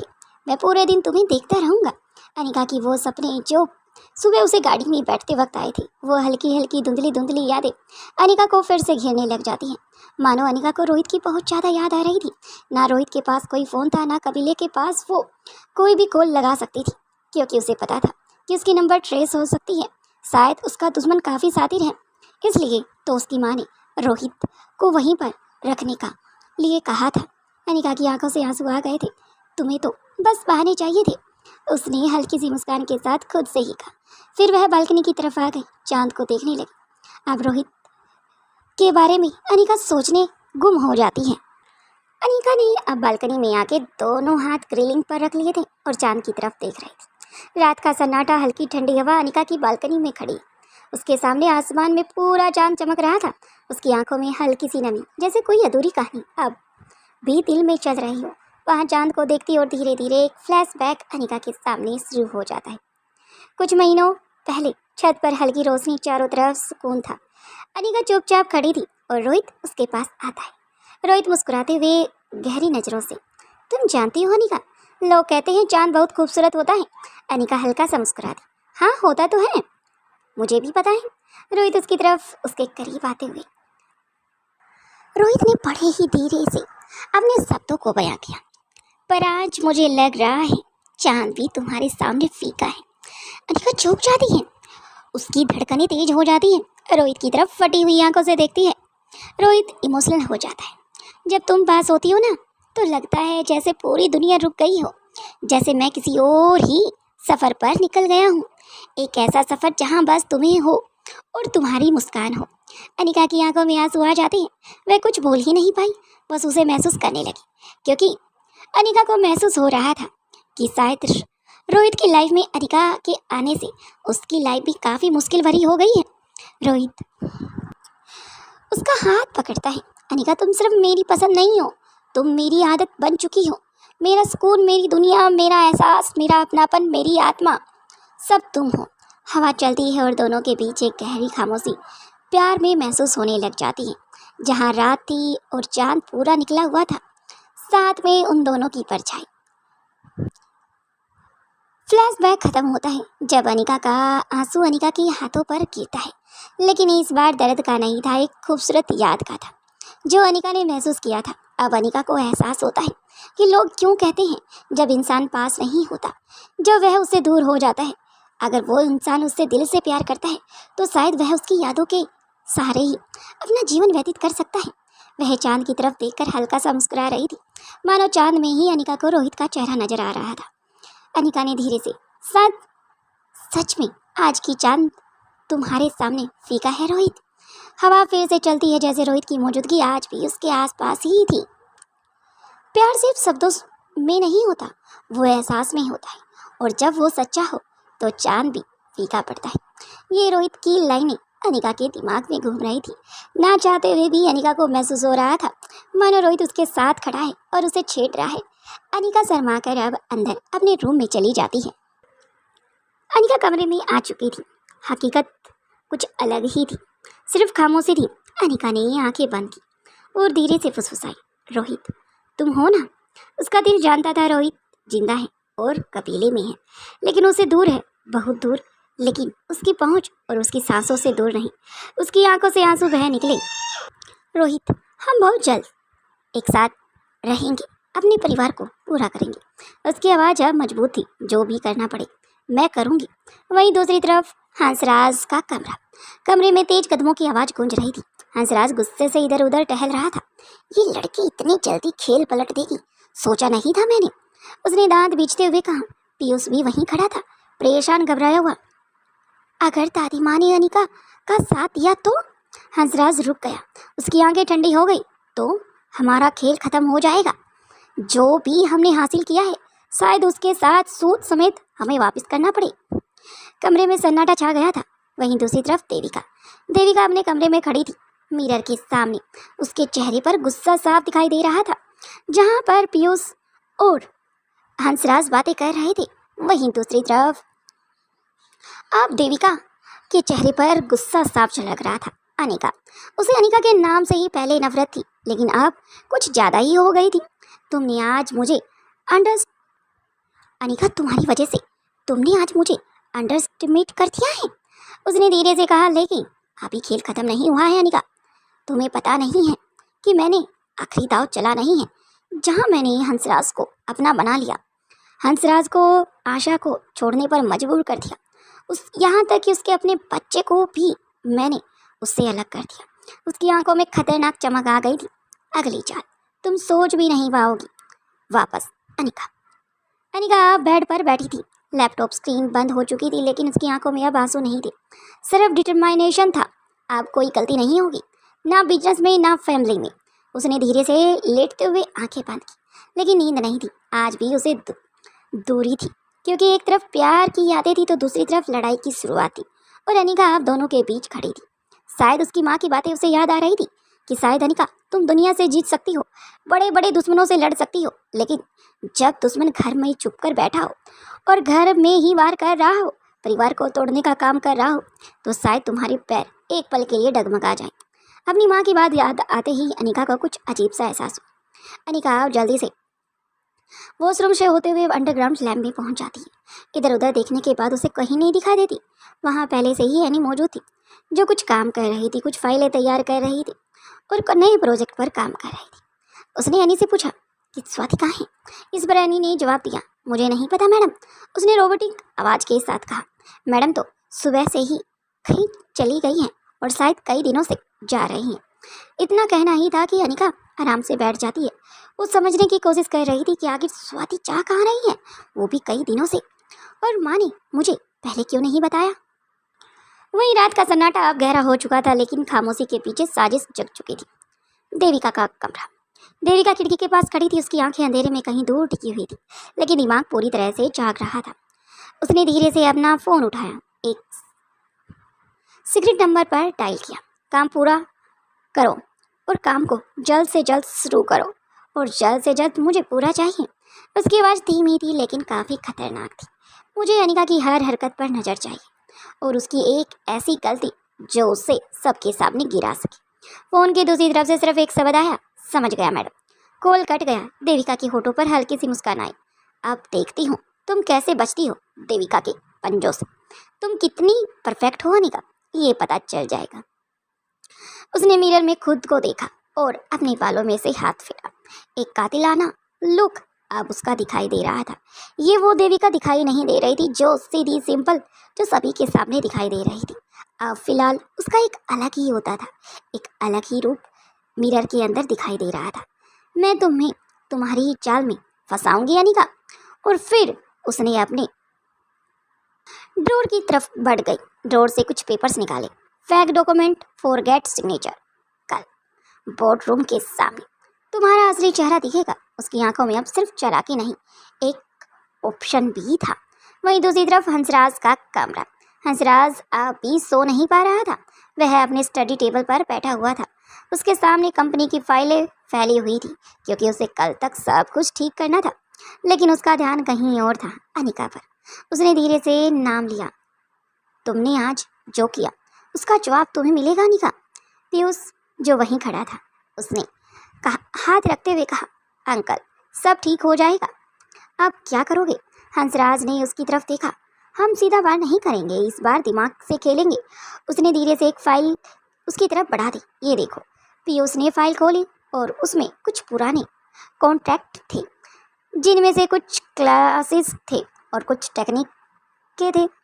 ये सब रोहित के टाइम के हैं ना? पीयूष की आंखें फैल गई। मतलब? हंसराज हल्का सा मुस्कुराया। मतलब अगर हम चाहें तो अनिका के खिलाफ यूज कर सकते हैं, क्योंकि आप वो ही कंपनी की सबसे बड़ी हेड है। उस कंपनी को वही हैंडल कर रही हैं। कमरे में खामोशी आ गई और दोनों के चेहरे पर जहां उदासी थी, अब मिस्टर सी स्माइल आ गई। कल हम उसे फंसाने की कोशिश करेंगे। अनिका का कमरा। अनिका अपने कमरे में आ चुकी थी, जहां अनिका को नींद आने की कोशिश कर रही थी, लेकिन अब तो नींद पूरी तरह से गायब हो चुकी थी। इस बार उसकी आंखों में आंसू नहीं थे। लैपटॉप कुछ काम कर रही थी, क्योंकि वह अपनी मोम के अब लोकेशन को ट्रेस करने की कोशिश कर रही थी।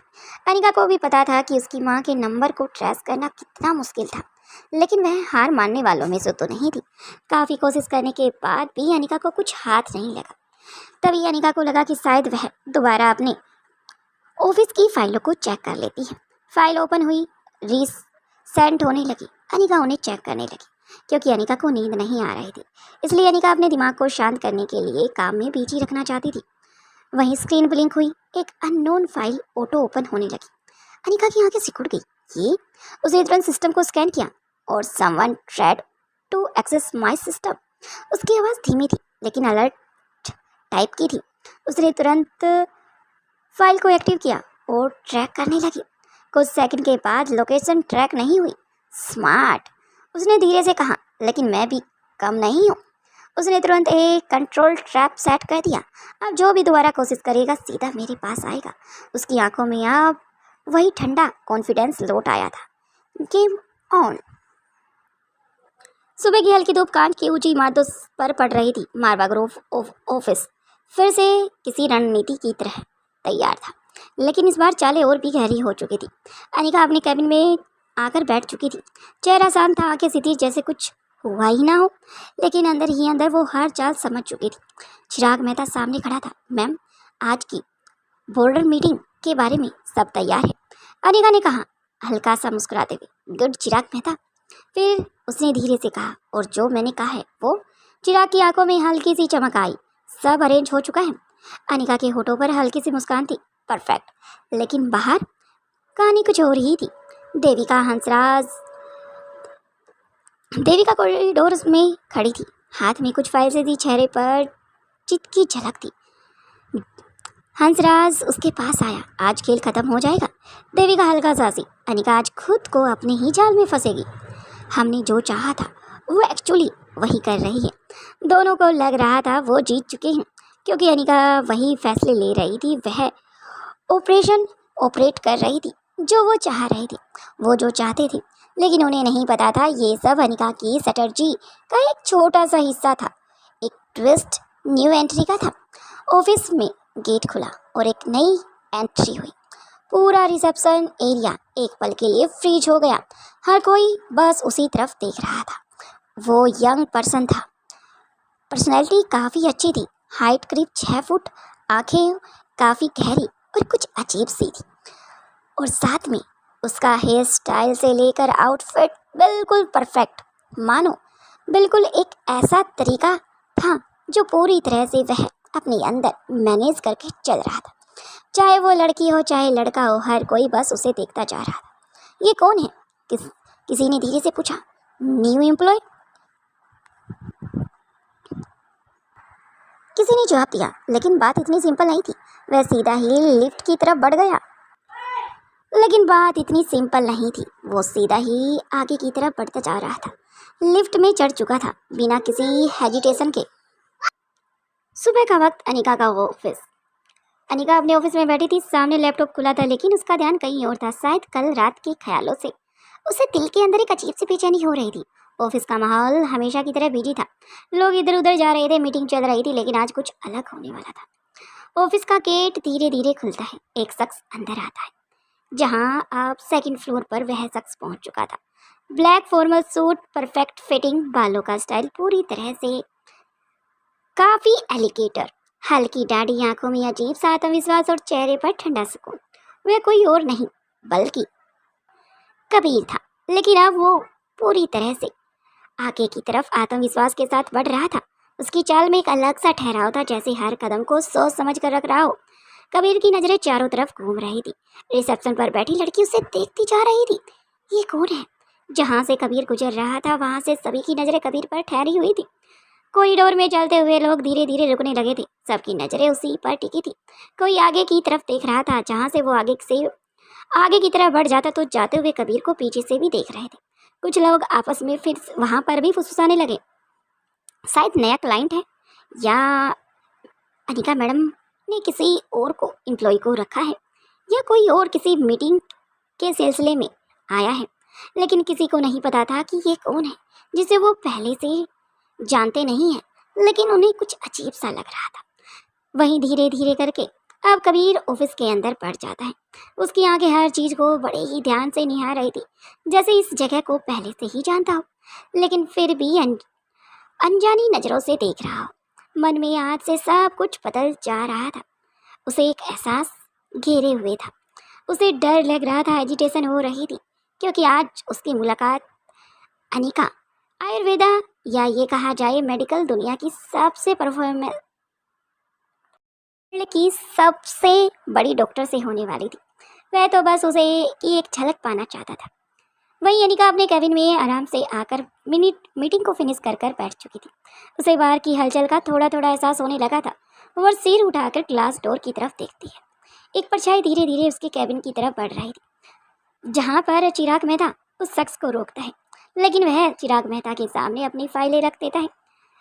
नाम, पर्सनैलिटी और सारी चीज़ें बारीकी से देखने के बाद अब चिराग मेहता उसकी फाइल को लेकर अनिका की टेबल पर रखते हुए अंदर आ जाता है और उसे बाहर के बारे में जो शख्स आया है अपनी कंपनी को बारे में बताने के लिए, अपनी शेयर मार्केट को ऊंचा उठाने के लिए, वो अनिका की हेल्प लेना चाहता है। मारवा ग्रुप और इंडस्ट्री की हेल्प लेना चाहता है, क्योंकि यह व्यक्ति यहाँ से नहीं बल्कि रूस से आया है। अब उस क्लाइंट को देखकर सभी को काफ़ी अच्छा लग रहा था। ना चाहते हुए सभी लड़कियों की नज़र उस व्यक्ति पर थी, यानी कि कबीर पर थी, जो अनिका के कैबिन के बाहर आराम से चेयर पर बैठा हुआ था और अपने पैरों की टकटकी लगाकर जमीन पर मार रहा था, हाथों को क्रॉस कर रहा था, मानो उसे भी हेजिटेशन हो रही थी। सभी समझते थे कि इतने बड़े ऑफिस में, वो भी अनिका मैडम से बात करने के लिए, ये व्यक्ति आया है, तो जाहिर सी बात थी कि वह नर्वस होगा ही। वहीं ग्लास के उस पार अनिका उस अनजान व्यक्ति को देख रही थी, हल्का सा मुस्कुरा रही थी, लेकिन उसकी मुस्कान रहस्य छुपा हुआ था। वो दरवाजे पर हाथ रखता है। चिराग मेहता अंदर जाते हैं, बाहर चले जाते हैं और उस व्यक्ति को, यानी कि मिस्टर कबीर, आपको अंदर बुलाया है, चले। अब चिराग मेहता कबीर के साथ अंदर चला जाता है। दोनों कुछ देर तक वहीं बैठे रहते हैं, जहाँ अनिका लगातार कबीर से बातें कर रही थी। चिराग अनिका और कबीर को ही देख रहा था। पता नहीं क्यों चिराग को एक अपनापन सा महसूस हो रहा था, लेकिन उसे समझ नहीं आ रहा था कि ये उसे क्या हो रहा है। वहीं दूसरी तरफ टापू पर रात एक बार फिर गहरी हो चुकी थी, लेकिन इस बार हवा में कुछ अलग था। एक अजीब सा दबाव, जैसे जंगल खुद किसी बड़े टकराव का इंतजार कर रहा हो। पेड़ों के पत्ते हल्के हल्के हिले रहे थे, लेकिन कोई हवा नहीं चल रही थी, मानो पूरा इन्वायरमेंट सांस रोक रहा हो। महल के कमरे में अलेक्जेंडर खड़ा था। उसकी आंखें पूरी तरह से जागी हुई थी। सामने टेबल पर सैंपल, वो खून और वो त्वचा के टुकड़े, वो केमिकल, वो रिएक्शन, वो एंटीडोट, सब रिपोर्ट, सब कुछ एक एक तरह इशारा कर रहा था। ये साधारण अजगर नहीं था। उसने धीरे से फुसफुसाया, तुम बनाए गए हो। उसकी आंखों में क्यूरियोसिटी साफ साफ झलक रही थी और एक खतरनाक एक्सपेरिमेंट की झलक भी उसके सामने जैसे कि पिक्चर बनकर उभर रही थी। हर अगर तुम्हें बनाया है तो तुम्हारा कंट्रोल अब मेरे पास है। बस यही सोच उसके दिमाग में घर बना चुकी थी। उसे पता था आर्यन उसे फॉलो कर रहा है, क्योंकि पिछली रात भी कुछ ऐसा ही हुआ था। आर्यन की छाया उसकी तरफ पीछे की तरफ कदम बहते हल्के सांस और कंट्रोल में थी। अलेक्जेंडर कुछ छुपा रहा है, उसे पता था, लेकिन दोनों धीरे धीरे महल से नीचे उतर रहे थे, फिर डेंजर जोन की तरफ बढ़ने लगे, क्योंकि आर्यन अलेक्जेंडर का पीछा कर रहा है, वो भी इतनी रात को भी। ये शायद अलेक्जेंडर को नहीं पता था, क्योंकि अलेक्जेंडर जितना चालाक शातिर बनने की कोशिश कर रहा था, आर्यन भी उससे कम नहीं था। वह बेवकूफ नहीं था, क्योंकि वह भी अनिका और रोहित की संतान जो थी। वहीं पेड़ दूर दूर फैले थे, जमीन दलदली दली थी, हवा भारी थी। जैसे जैसे अलेक्जेंडर आगे बढ़ रहा था, उसके हाथ में एक छोटा सा डिवाइस था। वो उसे सैंपल पर बेस्ट फ्रीक्वेंसी जनरेट कर रहा था। अगर ये रिएक्शन सही हुआ तो वह खुद बोला तो खुद मेरे पास आएगा। तभी अचानक पेड़ों में ऊंची डालियां हिलने लगी। तभी आर्यन पीछे छुप गया। दिल तेजी से धड़कने लगा था। अलेक्जेंडर की आंखें चमक आ गई। अचानक जमीन हल्की सी हिली, जैसे नीचे कुछ बहुत बड़ा सरक रहा हो। फिर अंधेरे में दो चमकती हुई आंखें उसे दिखाई दी। आर्यन की सांसें अटक गई। ये इतना बड़ा है, क्योंकि आज आर्यन ने उसे अपनी आंखों से देखा था। वह अजगर, लेकिन वैसे नहीं जैसा किसी ने कभी देखा हो। उसकी स्क्रीन पर अजीब से पैटर्न से उसे सिंबल से दिखाई दे रहे थे। अलेक्जेंडर ने समझने में देर नहीं की कि शायद इसे कंट्रोल किया जा रहा है, शायद इसे स्कैन किया जा रहा है। उसकी हर मूवमेंट, उसका गुस्सा साफ झलक रहा था। वहीं अलेक्जेंडर बिल्कुल शांत था। वह डरा नहीं, आगे की तरफ बढ़ रहा था। Come on. उसने अपने डिवाइस की फ्रीक्वेंसी बढ़ाई। अजगर अपना सिर उठाया और सीधा अलेक्जेंडर की तरफ देखने लगा। कुछ सेकंड के लिए दोनों के बीच साइलेंस था। दोनों एक दूसरे के पास थे, दोनों एक दूसरे के करीब थे। फिर अचानक अजगर ने अटैक किया, तेज रफ्तार से भारी झटका। अलेक्जेंडर साइड में कूद गया, लेकिन उसका कंधा हल्का सा छिल गया। आर्यन पीछे से सब देख रहा था। ये पागल हो गया है क्या, अकेला इतने बड़े अजगर के साथ? लेकिन आर्यन भी अभी भूमि में नहीं उतर सकता था। उसे पता था शायद उसके आने के वजह से सब बिगड़ ना जाए। अगर अलेक्जेंडर यहाँ पर आया है तो उसने कुछ बड़ा ही सोचा होगा, क्योंकि मौत के कुएं में कूदने से पहले अगर जिसको अपनी जान प्यारी तो वह शायद सेफ्टी जरूर रखता है। अलेक्जेंडर फिर खड़ा हुआ। उसकी आंखों में अब एक्सपेरिमेंट और भी बढ़ गया था। और परफेक्ट। उसकी जल्दी से इंजेक्शन निकाला, बस एक शॉट। लेकिन अजगर अपनी पूंछ से जोरदार वार किया, धड़ाम। फिर से अलेक्जेंडर दूर जाकर गिरा। डिवाइस उसके हाथ से छूट गया। अब सिचुएशन कंट्रोल से बाहर हो गई थी। आर्यन समझ गया, शायद जो वेव तरंगे अलेक्जेंडर के उस मीटर से आ रही थी, शायद कुछ मात्रा में वह उस अजगर को अपने कंट्रोल में कर रही थी। वह वही कर रहा था जो अलेक्जेंडर चाहता था, लेकिन अब उसका डिवाइस उससे दूर है। उसने मन में बुदबुदाया, अगर अभी अलेक्जेंडर ने कुछ नहीं किया तो शायद अलेक्जेंडर। वह आगे बढ़ने ही वाला था, तभी एक शैडो सामने आई। दूर पेड़ों के बीच अब एक व्यक्ति आगे की तरफ आ चुका था। अलेक्जेंडर और उस बड़े विशालकाय अजगर दोनों के बीच में खड़ा था। वो सब देख रहा था, लेकिन सामने आ चुका था। उसकी आंखें गहरी थी। ये सच है, उसने धीरे से कहा। ये अजगर नेचुरल नहीं है, उसे पता था, लेकिन फिर भी वह अपनी बातों को रिपीट कर रहा था। वहीं आर्यन अब ये देखकर और भी ज़्यादा पैनिक और हैरान हो गया था। बाकी का नेक्स्ट एपिसोड में देखते हैं। वीडियो पसंद आए तो लाइक करें, शेयर करें, कमेंट करें। आपको मेरी स्टोरी कैसी लगती है प्लीज़ कमेंट सेक्शन में कमेंट कर ज़रूर बताएं। और अगर आपको कुछ लगता है आगे क्या कुछ होना चाहिए, कौन है वो शख्स जो अलेक्जेंडर और उस अजगर के बीच में आया है, कौन है कभी, और क्या वो अनिका को पहले से जानता है? क्या अनिका का पहला कोई प्यार है, या फिर कॉलेज का कोई ऐसा शख्स जो अनिका को एक तरफा प्यार करता है? सारी बातों के जवाब आपको मेरे एपिसोड में मिलेंगे। अगर आपको जो कुछ लगता है कमेंट सेक्शन में कमेंट कर जरूर बताएं। Thank you.